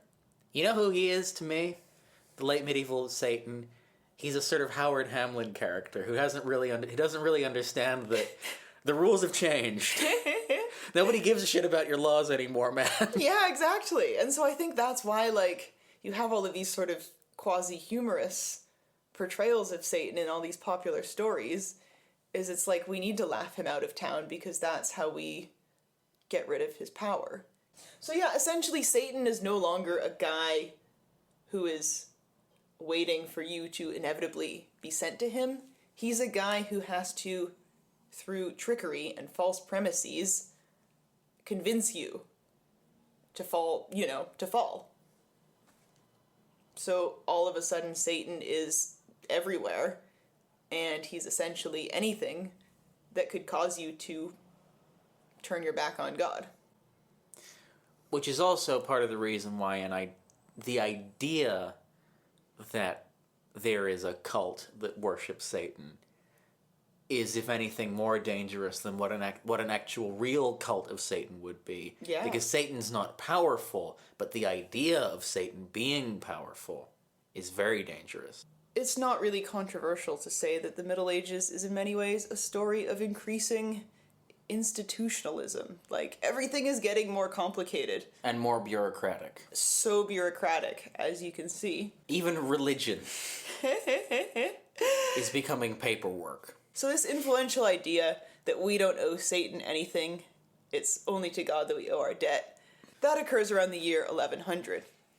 And in the subsequent century, the 12th century, or as I like to call it, the tumultuous 12th century, You have a bright future ahead of you in Horrible Histories books. that's 100%. Accu Mouse. Yeah. And I think that the 12th century is such an interesting time because it's just this incredible smashing together of all of these flourishing ideas and institutions, each arguably more bureaucratic and yet sort of important than the next. And I think the development and codification of canon law is a massive part of this. So it's around then that we get the first collection of church laws that are all grouped together as one, saying this is the body of church law. And canon law becomes increasingly more and more important because another thing that happens is that canon law begins to exercise its right to invoke what is known as the secular arm. So, canon law is church law, and by definition, the church can't, say, sentence you to death, or even really punish you in a way that is physical rather than strictly spiritual. But what they can do, oddly enough, is tell the secular authorities to punish you. That's what happened to Joan. Exactly. I think that the 12th century is, in a lot of ways, a story of a lot of institutions and ideas flourishing, but flourishing sort of in harmony with, or perhaps under the influence of, the church. So as I kind of alluded to before, the church really grows in its role as a power that has influence over all spheres of your life. And in large part, actually, this comes about because a lot of people start getting really fed up with the church. People have always gotten really fed up with the church. But I think it's in the 12th century that the church starts to look at these people as an organized threat and something that needs to be suppressed. And yet at the same time that the church is dealing with groups of people who are espousing ideas that are contrary to what they teach, they're also kind of coming to terms with, like, how do they actually address this? And people, and common people, peasants essentially, are at the same time beginning to enact a kind of mob justice on a lot of these groups of people, as the church is kind of caught between a rock and a hard place, because they want to cast out heresy, but they want it to be on their terms. They want to have control over how these matters are dealt with, but they want to have absolute control over them. It's the justice of the church versus the justice of the mob. Yeah, exactly. And so this is when the first Inquisition is launched. Yeah, so what are inquisitors? Because I think people have an image of them that's either Monty Python or Warhammer. I thought they were in like Dragon Age or something. I don't know anything about Dragon Age. Fair. Well, they're people that are very inquisitive. They're asking questions. They're seeking the truth. They are trying to expose heresy, essentially. And they are generally members of the church, academics. It's smart people, basically, who know what questions to ask. Yes, exactly. And this growing importance of having a scholarly clerical class, this is something we've talked about before in our episode about medieval university. This is something that massively increases the number of people that are getting educated, that are getting university degrees. It's in the 12th century that we actually see the first universities as we know them today formed in medieval Europe. And crucially, all of these things are happening in cooperation with the church. It doesn't mean that all of them are fully loyal to the church or that they are arms of the church, but for instance, university students, they're not being held accountable to secular law, they're being held accountable to canon law. With disastrous consequences. Yes. Yeah, so they're running rampant. So while all this stuff is happening in the Latin Christian world, exciting and weirder things are happening in the Muslim world, particularly in Muslim Spain, Al-Andalus. So the world of Al-Andalus was very cosmopolitan, right? You had Christians and Muslims and Jews, and there was an unprecedented level of cultural cross-pollination between the three Abrahamic faiths. And one of the side effects of that cultural cross-pollination is Muslims and Christians and Jews all started to come up with new and exciting forms of esotericism and mysticism, much of which concerned how to deal with demons and demonology.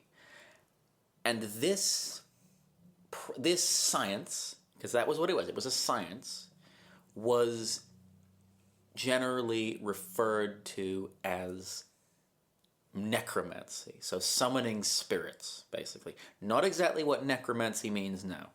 These scholars, again, Muslims, Christians, and Jewish scholars, were building on, both what was existing in their own religious spheres, some of which you've already talked about, but also ideas from classical sources, because remember, the Muslim world is we are very much in, at this point, the Islamic golden age of science and mathematical calculations and reason, and the Muslims are just as into the classics as the Christians are, and are fastidiously copying things down and translating them, and that's the reason why we have a lot of classical texts now, is because they were translated and recorded by Muslims.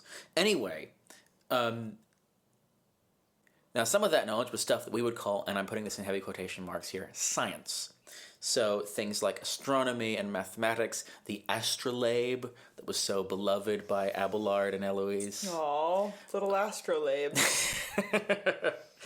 But we also have a lot of more esoteric and magical thinking. Christian scholars in the West did not always necessarily distinguish between these mathematical and scientific texts and the more esoteric, magical, demonological stuff, because that's not the way that their epistemology worked. They just thought, well, gosh, lots of exciting things happening in Spain and the Middle East. I'd love to read more about it. Yeah, maybe I can learn more about this type of magic that magnets have. Yeah. So from the 13th century, we have an explosion of texts popping up in Europe about this specific kind of necromancy, about binding and manipulating demons. Things like the Munich Manual of Demonic Magic, which is great. Now,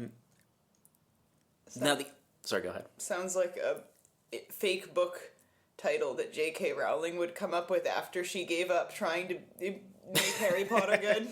I was going to say it sounds a little bit more as sort of Susanna Clarke, Jonathan Strange, and Mr. Norrell. Yeah, maybe. And what's fascinating about these books is that they are being consumed by primarily clergymen. This craze of necromancy and demonology is the preserve of the elite, and very specifically the clerical elite. They love this stuff. Now you might be saying, why are priests talking to demons? What was all that stuff before about don't listen to demons? Well, you see, dealing with demons doesn't make you not a Christian. Because remember, demons are not more powerful than you if you have faith. So, according to, and I'm going to quote here from a 14th century Catalan magician by the name of Berenguer Ganel, magic is the art which teaches one to exercise coercive control over good and evil spirits to the name of God, the names of the spirits themselves and the things that exist in the world. Hence, the art of magic is a science of words, because every name is a word. So, basically what that's saying is, you are the master of this. It's this situation. You're not worshipping these things. You are bending them to sacred ends. And as a result, there are lots of rituals you have to follow. You have to, absolve yourself, and, you have to have a profound belief in God, which comes back to the point you were making earlier, that a demon is only powerful if you don't have, this radiating irrational faith. Yeah. If you start trying to, have word games with him, if you're trying to start play by his rules, you're fucked. But yeah. And you've got to, before you do anything, you need to call upon Jesus, God, the Holy Ghost, the Virgin Mary, the saints, the angels, the Last Judgment, heaven, and Christian rites to control them. So it's dangerous, but it will pay off if you can do it. And so you're probably wondering at this point, there's this increasingly bureaucratic, powerful church, the institution of the church is becoming increasingly bureaucratic and powerful, and suddenly there's just a bunch of wizards in the church. How does the church as an institution react to this? You want to know the answer? They love it. They fucking hate it. They're like, let's celebrate Wizard Day. They immediately start freaking out about it. Where we all do wizardry, and then we'll know who's a wizard, and we can throw them in a well. So in 1326, Pope John the 12th issues a decree threatening excommunication to any sorcerers, and I quote, "who enter an alliance with death and make a pact with hell, for they sacrifice to demons, adore them, make or cause them to be made images or a ring or a mirror or a phial or some other thing in order to magically bind demons. They ask things of them and receive responses from them and demand their aid in achieving their depraved desires." And here's another fun fact. In 1398, the Theological Department of the University of Paris published a decree condemning 28 articles of magic and sorcery, and this condemnation was orchestrated in large part by the university's influential chancellor. You want it? Abelard. No, Jean Gerson. Ah. So he has history. He has form with this. Yeah. This is one of the reasons why, when he comes out and says, yeah, Joan's not like a witch, it has real weight. Yeah. Because he's an expert on these things. The Pope John the 12th tasks his inquisitors with basically finding these people and condemning them. And one of the interesting things about this project, one of the interesting things about it is that a lot of these people wrote down the records of the cases that they dealt with. It's like police procedurals. And so we have a pretty reasonably accurate record of what these necromancers were doing, because a lot of the inquisitors feel the need to comment upon and justify the fact that the necromancers are not themselves worshipping any of the demons. Nicholas Emmerich, the Catalan inquisitor, who does note that, a lot of these people are not worship. There's no worship involved, but he then has to double back and say, but summoning them, you are kind of technically worshiping them, so it still counts. You still can't do it. So anyway, why am I talking about this? Well, because this means that now, for the first time, there is an centralized attempt by this increasingly powerful institution, the church, to root out these sinister, magical, diabolical forces. But, still not witchcraft. Still doesn't meet our definition, and also, the other big difference with the early modern witch trials is this is an elite project. This is a top-down thing that is happening within the elite. It is more like... to be honest, it's more reminiscent of,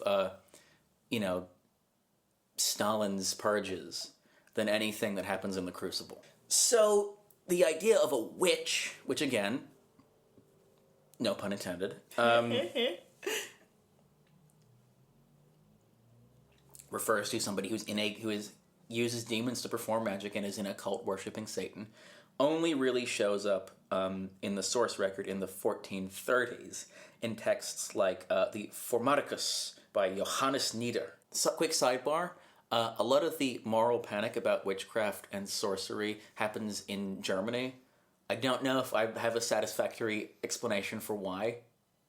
Yeah, I think we're just a very litigious people.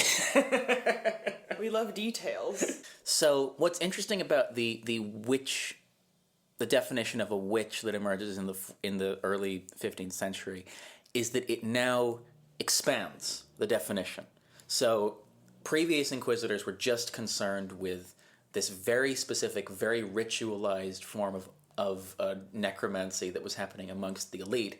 People like Johannes Nieder start saying, oh no, actually, all that magic that ordinary people are doing might also be witchcraft. It could also be diabolical. And Nieder is also where we get, or one of the first people to write about the concept of a witch's Sabbath.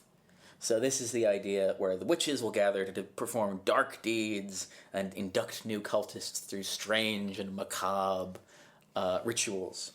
I think you could absolutely draw a connection between the idea that witches are somehow creating a covenant through sexual relations with and the previous and the slightly earlier introduction of, first of all, the lingering effects of a really fascinating pre-Christian work called the Book of Enoch.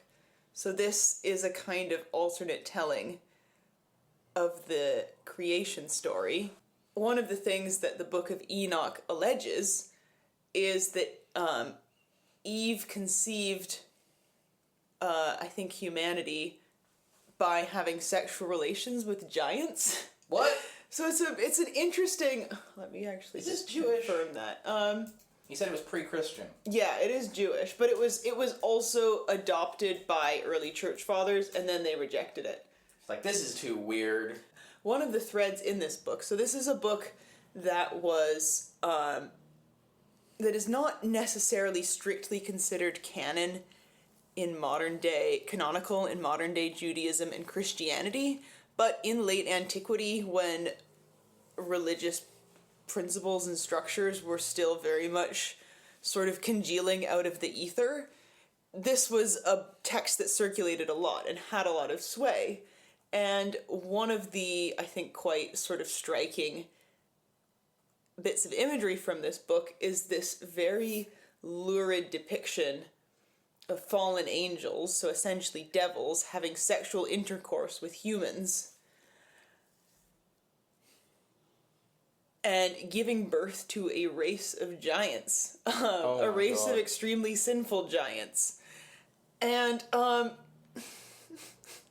it's so goofy. And this is told as part of the apocalyptic narrative. It's introduced through the Jewish sort of esoteric practice of Kabbalah, which also reinforces this. It's picked up by some schismatic Christian sects, although it's hard to say exactly to what extent. And I think at the very least, is kind of emblematic of, like, the idea that humans and demons could enter into these sort of infernal sexual relations. And I think the association that this text has with Judaism also probably played into those fears. Yeah, and infernal covenant is the word of the day, because Johannes Nieder, he brings up a couple of cases in the city of Bern relating to a mass trial of witches. Now, the testimony that he relays in his book almost certainly was fictionalized either by him or somebody else, because there's no evidence of it in the original records that he's claiming to be citing. But he does describe a witches' cult which does kill babies. So I'm going to read this to you, and this is going to get gross, so just settle in. So this is from the confession of a witch, and a male witch, interestingly. He says, "With infants not yet baptized, or even baptized ones, especially if they are not protected by the sign of the cross and by prayers, these ones, through our ceremonies, we kill in their cradles or lying at their parents' sides. We secretly remove them from their graves. We boil them in a cauldron until, with the bones torn out, almost all of the flesh is made into a liquid draught. From the more solid matter, we make an unguent suitable for our desires and arts and transmutations. With the more liquid fluid, we fill up a flask or leather bottle, and he who drinks from this with a few ceremonies added immediately is made a member and a master of our sect." Or there's another account, actually, of a Sabbath from his, again, definitely fictional accounts of witchcraft.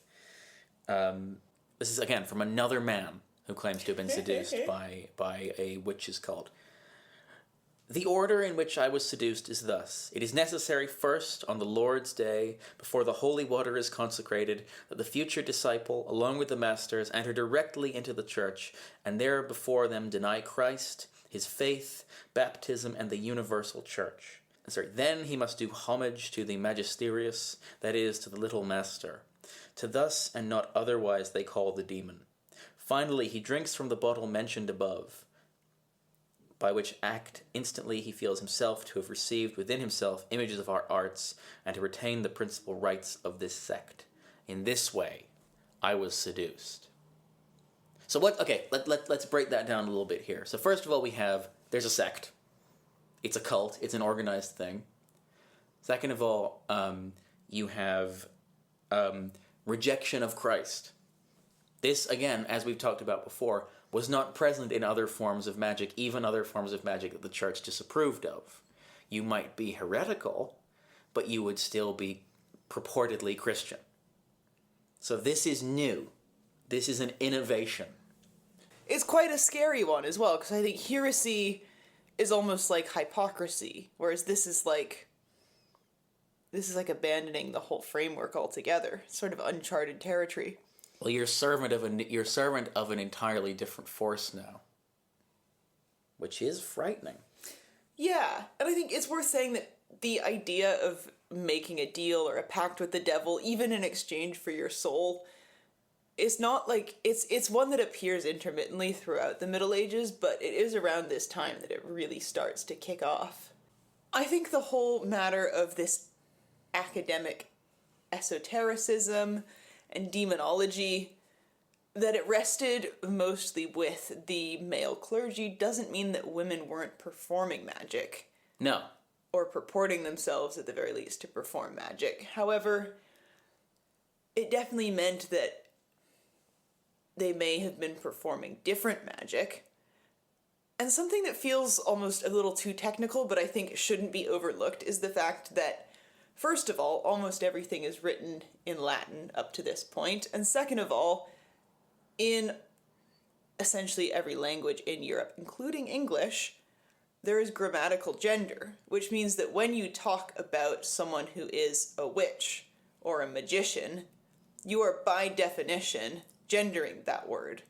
And so, unlike in English where I could say, nowadays where I could say, a teacher, and I give no idea as to the gender of who I'm talking about, you have these different gendered terms to refer to male and female magical practitioners. I think that helps sort of establish the idea that there might be different types of magic associated with men and women. I think especially in the medieval English cunning folk tradition, you see, and of course this is just an example from one country, but you see in particular revenge magic and love magic being associated with women.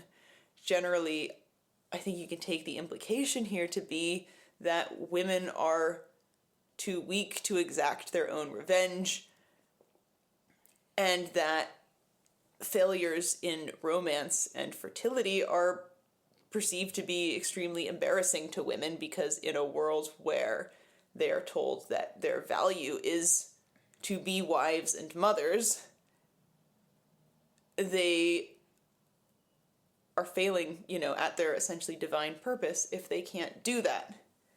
And so I think it seems to me, maybe this is pushing the boat out a bit too much, but it seems to me that the implication is often that women are trying to use magic to compensate for their female weakness. But then perhaps because women in the medieval perception are innately weak, maybe they're also susceptible to being influenced by these bad types of magic, because the medieval Christian mindset tells us that women are lustful, they're fallible, they can't control themselves, that they're these very sort of dangerously slutty beings. They're flighty and horny. Yeah. So it's good that you bring this up, because this next text that I'm going to talk about in many ways takes those ideas about women's natures and ties them most directly to the figure of the witch that is already a fear in late medieval culture. And this text, which is part of a genre but is without doubt the most famous one both now and at the time, is the Malleus Maleficarum by Heinrich Kramer. Again, another German. Malleus Maleficarum, you know what that means? The Hammer of Witches. It's a good name. And Maleficarum, again, explicitly female word. And that's a choice. And that choice has meaning. Yes, because Kramer... But actually, no. Before we get to the text, I want to talk about Heinrich Kramer, because he's a fascinating guy. I think it's funny that he basically just went Joker mode. Well, nobody likes him in his personal life. There's no, he is famously dislikable. There's an amazing interaction between him and Georg Goslar, who wrote to a friend that when he met him, Heinrich seemed, and I quote, completely childish on account of his age. So they're saying he's a senile maniac, and this is 10 years before he writes the Malleus Maleficarum. So he's already comes across a bit off. He was an inquisitor, but when at the same time as he was being appointed by the Pope as an inquisitor, he was about to face a lengthy prison sentence in 1474 because he had made a sermon defending the terrestrial powers of the Pope, in which he had repeatedly and enthusiastically slandered the Holy Roman Emperor. And so the Holy Roman Emperor was like, we need to put this dude in jail. He was also at one point accused of embezzling funds intended for the war against the Turks. After he had left the funds in the care of, and I quote, a certain widow, which is such a fantastic detail. And in his personal life, he was just incredibly self-righteous, seeing himself as, unfairly persecuted by the deep state. They're being very unfair to me. The Dominicans. The Holy Roman Emperor is trying to cancel me, folks. We won't let that happen. I think it's sad because, when I read about his life, I get the sense that he just needed, one dub, but, it never came. He was always if I could just arrest one witch. And it's amazing because he would get buy-in from people, and be like, and they would be like, oh yeah, you can come find our witches and prosecute them, and then they would get sick of him like so quickly. Because he's a detestable creep. He is, I think, just a great example of like a horrible persona that's just so noxious it radiates through the centuries. Okay, here's a question for you. Who do you cast? Because that's a really juicy role. That is a really juicy role. I think I like the idea of him being someone who's like really pasty. Well, he has to be old because he's in his 50s when he publishes the Maleficarum. Yeah, but I think I would like to get his like, you know, Jokerification sort of setup as well. You can do Joaquin Phoenix. You know who I get? Who? Tilda Swinton. Tilda Swinton would be actually really good. Vision. Anyway, that's enough about the guy. Making my fan edit now. That's enough about the guy. Let's talk about the book. So, like I alluded to before, he makes the connection between female sexuality and witchcraft very explicit. So he says that young maidens who are more given to ambition and the pleasures of the flesh are particularly susceptible to being corrupted by the devil because, and I'm condensing this argument significantly here, witches want to have sex with the devil, and men don't want to have sex with the devil because that would be gay. That's his argument. He also goes into the whole, like, taxonomy of witches, but he says that witches are divided into 3 classes: those who only cause harm, those who heal as well as harm, and those who heal but cannot bring about injuries. The most formidable kind of witch is the midwife witch. Yes, that's right. There is some textual evidence that there is some connection between the idea of the witch and the midwife, even if it was never reflected in the real world, because midwives are pillars of the community. Why would you go after them? So the midwife witch specializes in killing and eating unbaptized children, which is, I mean, we've basically arrived at Roald Dahl's witches at this point. Yeah. I think one thing that Kramer definitely was locked in on was that he realized that there were certain ideas that to accuse people of them would just evoke such a strong like emotional reaction from people that it did kind of provoke this like horror that warranted action. Mm-hmm. Like the idea of, you know, someone engaging in sexual intercourse with the devil is just something that feels so taboo. Which means that it does do it for some people, and I respect that, but... Yeah, but that's exactly it. It is... No, I mean it. Like, it is almost... I think it is fetishistic, the way that we keep returning to these ideas. And I think the reason why men can't have sex with the devil is because, like, that's male homosexuality was just, like... It was almost, like, too gross for medieval people to really, like, dwell on too much. And also some might say that, you know... Look, there is an overlap between sexuality and fear. It's deep in the lizard brain. Yeah. Yeah. And there is just something very powerful clearly in this idea of fucking the devil. Yeah. Yeah, and I think one thing that is a piece of the puzzle, certainly, in explaining this freak man and his freak behavior, is that right before he wrote this book, he was doing some inquisiting in Innsbruck and had sparked this, like, just colossal beef with this woman named Helena Schäuberin, who was sort of a wealthy woman of the town, and she, I think, basically was just beefing with him, probably because she hated him like everyone else did. And she would, like, yell at him, and she would tell people not to go to his, like, bad sermons. I think she even accused him of being in league with the devil.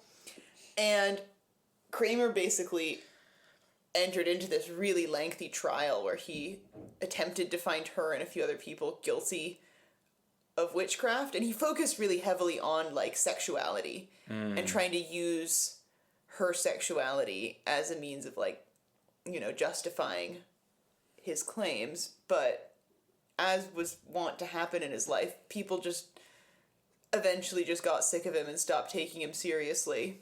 But when he published the Malleus Maleficarum, people did take him seriously. It was a bestseller to the extent that could be the case at the time. Well, yeah, he left town and immediately, posted up and wrote his misogynistic sort of Screed. Yeah, Screed. And people loved it because he was channeling all of these ideas that were already in the ecosystem. He just gave them form and a voice. And this is now, like I said before, we've arrived at Roald Dahl's witches because this is the modern model of the witch. Yeah. Everything that will come from this is crystallized in the Malleus Maleficarum. It's the misogyny, the implicit and explicit sexuality, the covenants with hell, the levels of witches, and even the flying, even the things that didn't necessarily reflect actual witch hunting practice once witch hunts really got going, like the targeting of midwives. They remained resonant enough that 500 years later, when feminist writers are casting around for an explanation for the witch hunts, they find the Malleus Maleficarum, and it provides an incredibly compelling argument for their thesis that witch hunts were a systematic prosecution of female healers and female knowledge. Yeah. Because this guy sucks! This guy sucks, and he needs to establish that he is correct in writing, despite the fact that, women can't really do the same thing. Well, and some of them can, but most of them can't. Yeah, I mean, at the time, I think he is essentially... It's very clever, because he's found a group of people who basically universally can't defend themselves on the same level that he's attacking them on. He can, by writing this, he can attack all women, but women don't have a means of sort of, of doing the same. Oh my god, if Christine de Pizan was still around, she would have eviscerated him. God, yeah. I think if anyone warrants getting, really Freudian with, it is this guy. Because, one of the things that led to him, being asked to leave Innsbruck and stop obsessing over witches, one of the things that led to him being asked to leave Innsbruck and stop obsessing over witches was his obsession with this woman's sexuality. They were like, why are you so focused on this, you big freak? And he went home and wrote a whole book about why it's really good to be obsessed with women's sexuality. I don't know. I know we've railed before against the great man theory of history, but what about the bad man theory of history? Oh, I'm a big believer in the bad man theory of history. Yeah. I mean, in all seriousness, the reason why we spent it's taken us so long to get to Heinrich Kramer, despite the fact that he is the big daddy of the witches, the idea of the witch, is because it's so important to explain what his cultural context was and what he was, what he was, the cultural sort of milieu that he was in. But also, he is just a very particular guy who was at the right place at the right time to launder all of his weird sexual hang-ups as academia, because of course the entire book is framed as Catholic doctrine when nobody had ever heard any of this before. He made it up. Yeah. I mean, he was basing it on stuff that came before, but it wasn't official church doctrine. Yeah. No, exactly. So I think we've almost arrived at the answer to the question we've been dancing around, which is what changes in the Middle Ages, what changes at the end of the Middle Ages to lead the witch hunting craze of the early modern period. And I think you and I are of the opinion that the answer is Protestantism. Yeah. Because Protestantism has quite a few discrete impacts on, or the Protestant Reformation has quite a few discrete impacts on culture, that all of which point you in the direction of get your pitchforks. Yeah, I think now is the time for me to just plant a big signpost that says we're entering the realm of conjecture. Yes. Somewhat. But here's all of my conjecture. So one thing that I think is absolutely important is that Protestantism rejects the idea of venerating saints, and it rejects the idea of oaths and vows, such as those taken by monks and nuns. In so doing, Protestant doctrine essentially removes the female model of sanctity from Christian doctrine. And I feel like in the same way almost that changing ideas about salvation in the 12th century wrote the devil out of the picture, but in so doing removed his boundaries and made him scarier. I almost would say that a similar thing happened with women, in that their role became perhaps more poorly defined, or maybe it just became more restricted, and so there was more opportunity to transgress. Women do be scary. And the other thing that you've got to bear in mind about the Protestant Reformation is its psychological impact, because there had been heresies before, and there had been things showing up, especially in the 15th century, that looked a lot like Protestantism. The Hussites, Savonarola in Florence, lots of people. But there had never been a schism in Western Europe on this kind of apocalyptic scale, but also at this incredibly interpersonal level, because it was a question. Protestantism versus Catholicism, remember, is a question of personal faith. That's what Protestantism asks of you. And it asks you to trust your own faith at the expense of institutions. Which means that it often tore communities apart. Individual towns would go to war with themselves over these kinds of questions. And it's not a huge leap to say that once you've already started looking askance at your neighbors, that has a detrimental impact on social trust, whether you are a Catholic or a Protestant. And so suddenly the idea that your neighbor could be in league with Satan sounds a lot more plausible, especially if, again, that neighbor or other neighbors who are now dead subscribed to a version of Christianity that you believe is apocalyptically heretical. So, because I do ultimately think that the witchcraft trials are on a functional level about the breakdown of social trust, and about the ability of somebody to trust another person. They said, no, that's not me. And that, I think, is downstream of what happens in the Protestant Reformation.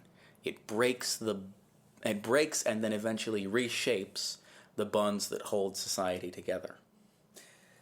Yeah, exactly. I mean, the central sort of means of engaging with Christian doctrine in the Catholic Church is the Church itself. You can't talk to God because the Church needs to be there as a medium for you. But I think in that framework, it's still a theological model that requires human interaction. And it's a theological model, the Catholic model of salvation, is one that requires you to act, right? We were saved through Christ's actions, not purely through, faith. Protestantism rejects that. Protestantism takes the doctrine even further by saying that we, as people, don't owe God anything finite, or it rejects the whole doctrine by saying that God doesn't want anything that we have to offer. We can't do things in order to please God because God already has it all. He is God. We mean nothing to him. And the only way we can make him happy is by faith. We are saved by faith alone. Exactly. And I think, first of all, this is a little bit more of I'm upset that you thought of this and not me, but it is genuinely, not to be cliche, a bit Lovecraftian, because that's the whole central tenet of Lovecraftian horror. It's about waking up to the idea that you live in a world that does not care about you because it operates on a bigger level that you can't understand. And yeah, I think that's scary to people. And I think it created this opportunity for the conflict between good and evil to seem, just even more existentially horrifying. I also think, like, in Christianity, if you can be saved through acts, well, we can observe other people's acts, and thus we can observe their salvation, whether or not they're in a state of grace, ostensibly, whether or not they're going to achieve salvation. But we can't observe someone's faith directly. And so I think maybe that's part of why this became so important as well. It's almost like, I don't know, thought policing. I think it's an attempt to legislate people's minds by creating a parallel between, an idea that it's almost like reconstructing the Christian idea of salvation, because it's creating this idea that heretical beliefs will lead to these satanic actions. And those are things that we can legislate. Olivia, we've been walking for I don't even know how long. It feels like days, weeks, months. Time doesn't seem to work the same here. It's freaky. It feels like I've gone over some kind of garden wall and ended up in some strange new environment. This might be a metaphor or something. I honestly don't care at this point. I'm very dehydrated. Oh, crap! That crow again. You know there's more than one crow, right? A crow is not a useful landmark. I mean, these trees are all looking pretty familiar, too. I think I've seen that leaf before. Wait! Look over there. A ramshackle cottage. Oh my god! That looks like just the type of place where the ringmaster of a circus would live. But also... Oh my god, wait. Look at the map. This is just gay Dracula again. Oh, crap. Okay, now stop looking at gay Dracula and look at that house over there. That could be where the witch lives. Look, let's just go up and knock and see what happens. And if she turns us into gingerbread or whatever happened in that story, then I blame you personally. I think we should both be blaming Joe Mason. Don't you agree, Joe Mason? I didn't think a ribbit could sound contemptuous, and yet. Oh, Frog Joe Mason, you're full of surprises. Hello, who is it? Hello, madam. It is so good to see a friendly face. My friend and I and our other friend, who is currently a frog, we've been traveling far and wide to see you. I mean, what time is it right now, may I ask? It's 8:30 Eastern Standard Time. We have been traveling for 1 hour and 39 minutes to see you, but boy, it sure felt like a lot longer. Yeah, I felt like we were in some sort of pocket dimension. I think it might have been a metaphor. Are you those kids that walked past my house 8 times in the last 2 hours? I think the most important thing to focus on is that we're here now. And, sorry, what's your name? My name's Deborah Goodwitch. Oh, wow. So, we were wondering, Mrs. Goodwitch, our friend here has, by his own folly, as well as the dark arts of the devil, been transformed from a beautiful man into a pathetic frog. Now, we were happy to keep him this way, but he seems to be increasingly unhappy with his situation. I don't suppose there's anything you could do to turn him back to his original form. Honey, I've been around a bit. I've seen plenty of frogs in my time. It's gonna take me a while to cook up the remedy. You kids come in. Oh my God, you must be freezing. I'm so sorry. Oh, thank you so much. Wow, it smells amazing in here. Is that a scent diffuser? It's like juniper, vanilla? You've got a very good nose, honey. Oh, wow. So, it must be really difficult being a witch. I mean, living, being exiled by your community, forced to live out here on the margins of society in this rundown cottage. I mean... Honey, I think you might be thinking of a different Deborah. I've not been exiled by any community. This is actually prime real estate. Central New Hampshire is gorgeous this time of year. I will say the changing colors of the trees are very beautiful. I keep telling you New England's good, and you never listen to me. Yeah, by the way, where's your accent from? You sound like you're from Massachusetts. Are you from Salem? Oh, honey, no. They got all of us down there. I'm from Gloucester. Oh, wow. No shit! I love Good Harbor Beach. What's happening? Personally, I've always preferred cranes. Anyway, you kids, do you want any... I have rosé.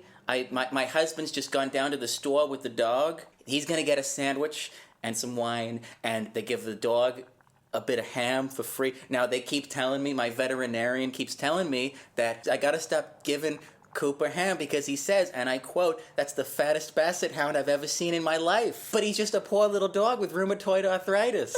And he looks at me with these big sad eyes, and I can't say no. Wow, I mean, sounds like being a witch entails a lot more difficulties than I ever really realized. Oh, honey, I'm so busy. You're so lucky that you got me now. All right. On Tuesdays, the girls are coming over. We're gonna talk about Where the Crawdads Sing.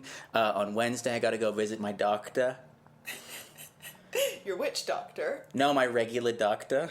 Witch doctor is on Thursday. I have really good insurance, and I've got hot affirmation yoga on Friday. Will you have time to fix Joe Mason? I'm gonna need a bit of time to prepare the incantation. You kids just go sit outside on the porch. We got lovely lakeside views. I'm telling you, this is very, very expensive property. Oh, wow. That's terribly kind of you, madam. I really appreciate it. Are there any sort of secret occult ingredients that we'll have to go on a treacherous quest to bring you? I mean, if you're talking about secret ingredients, let me tell you a secret. You know how I make my apple crumble? You gotta sprinkle more nutmeg in there. You gotta go heavy on the nutmeg. None of the girls know this. They always ask me, and I can't tell them. Actually, speaking of, I'll come bring you some crumble while the potion's brewing. You kids just go sit outside. Yeah. I'll be right there. Oh, thank you so much. We'll just curl up under some blankets with little Joe Mason the frog and pretend not to be sad that this is the last time we'll ever look upon the slimy visage of a frog and not the cold, smooth, dry visage of a man. Gosh, maybe we should just leave Joe Mason as a frog. Yeah, I don't think he likes that. Oh well. Do you want to just sit for a while and enjoy the New England countryside? Yeah, look. The sun is setting. The witching hour is close at hand.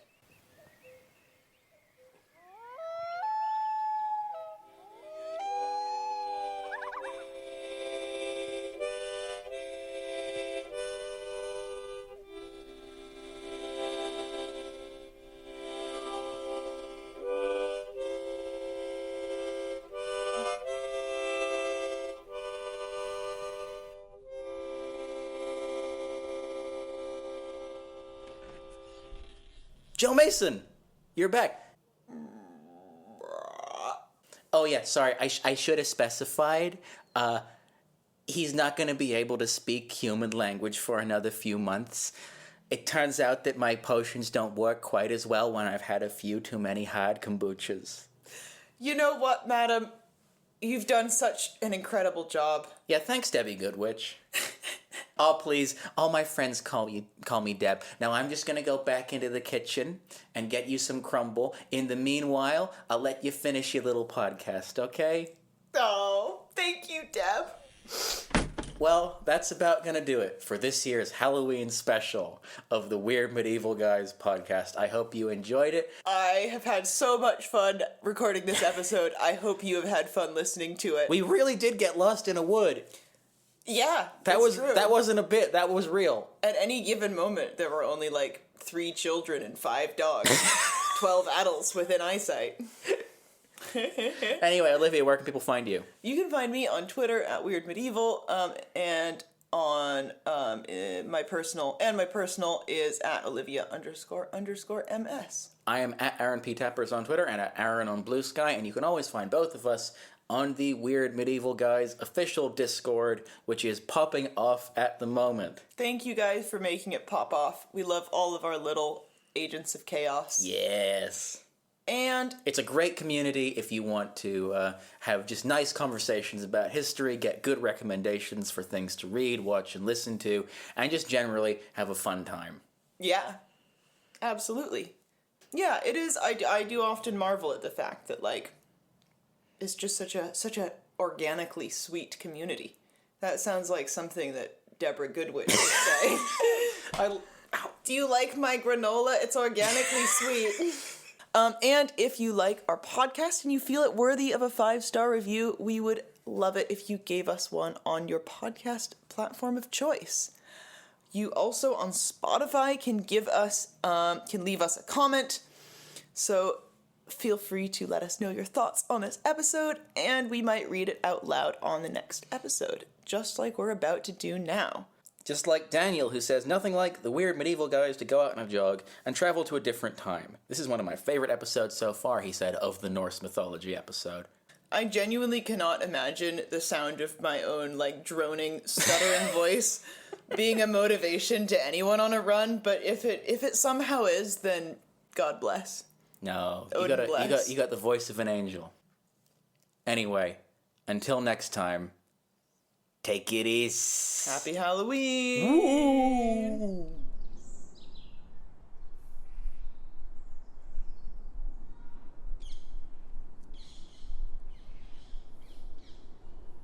But think of Joe Mason. He lacks both vocal cords with which to talk and buttocks with which to ache.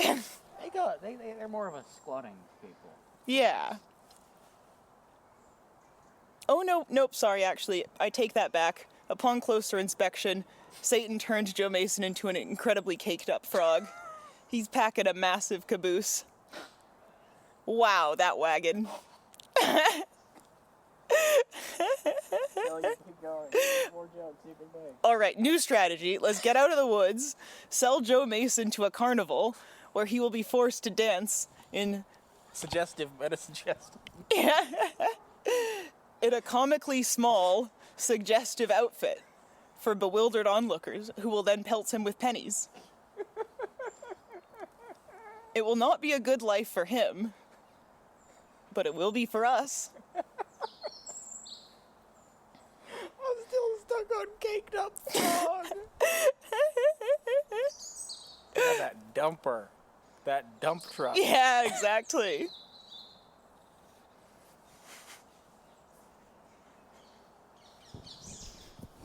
I think that if Joe Mason could speak for himself, he would probably tell us that he's come to terms with his position as a frog, that he wishes not to return to the human world, but rather to immerse himself in the frog world, as an amphibian does in the winter mud.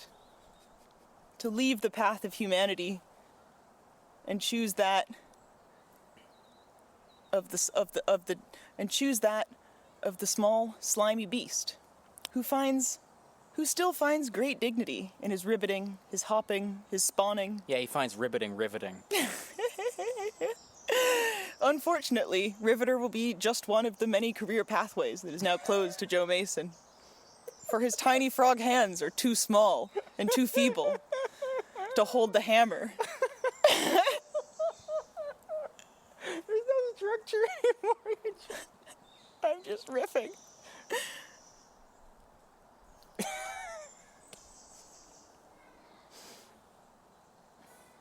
This is a history podcast. Okay, I'm gonna bring us back. That's it for this episode of the Atheist in the Trailer Park podcast. You can subscribe to the show on iTunes. It's also on Stitcher, and most of the episodes are on YouTube. Follow the show on Twitter at tparkatheist, and it's on Facebook at facebook.com/trailerparkatheist. You can email me at trailerparkatheist@gmail.com. Show notes can be found at tparkatheist.blogspot.com. If you happen to like the podcast, please rate it on iTunes. If you'd like to donate to support the podcast, there's a donate button on the show notes page. You can also support the show on Patreon at patreon.com/TNTucker. The podcast, there's a donate button on the show notes page. You can support it via Patreon at patreon.com/TNTucker. Thanks for listening. Say goodnight, Fuzz-Nuts. All I know is this violates every canon of respectable broadcasting. Damned cat.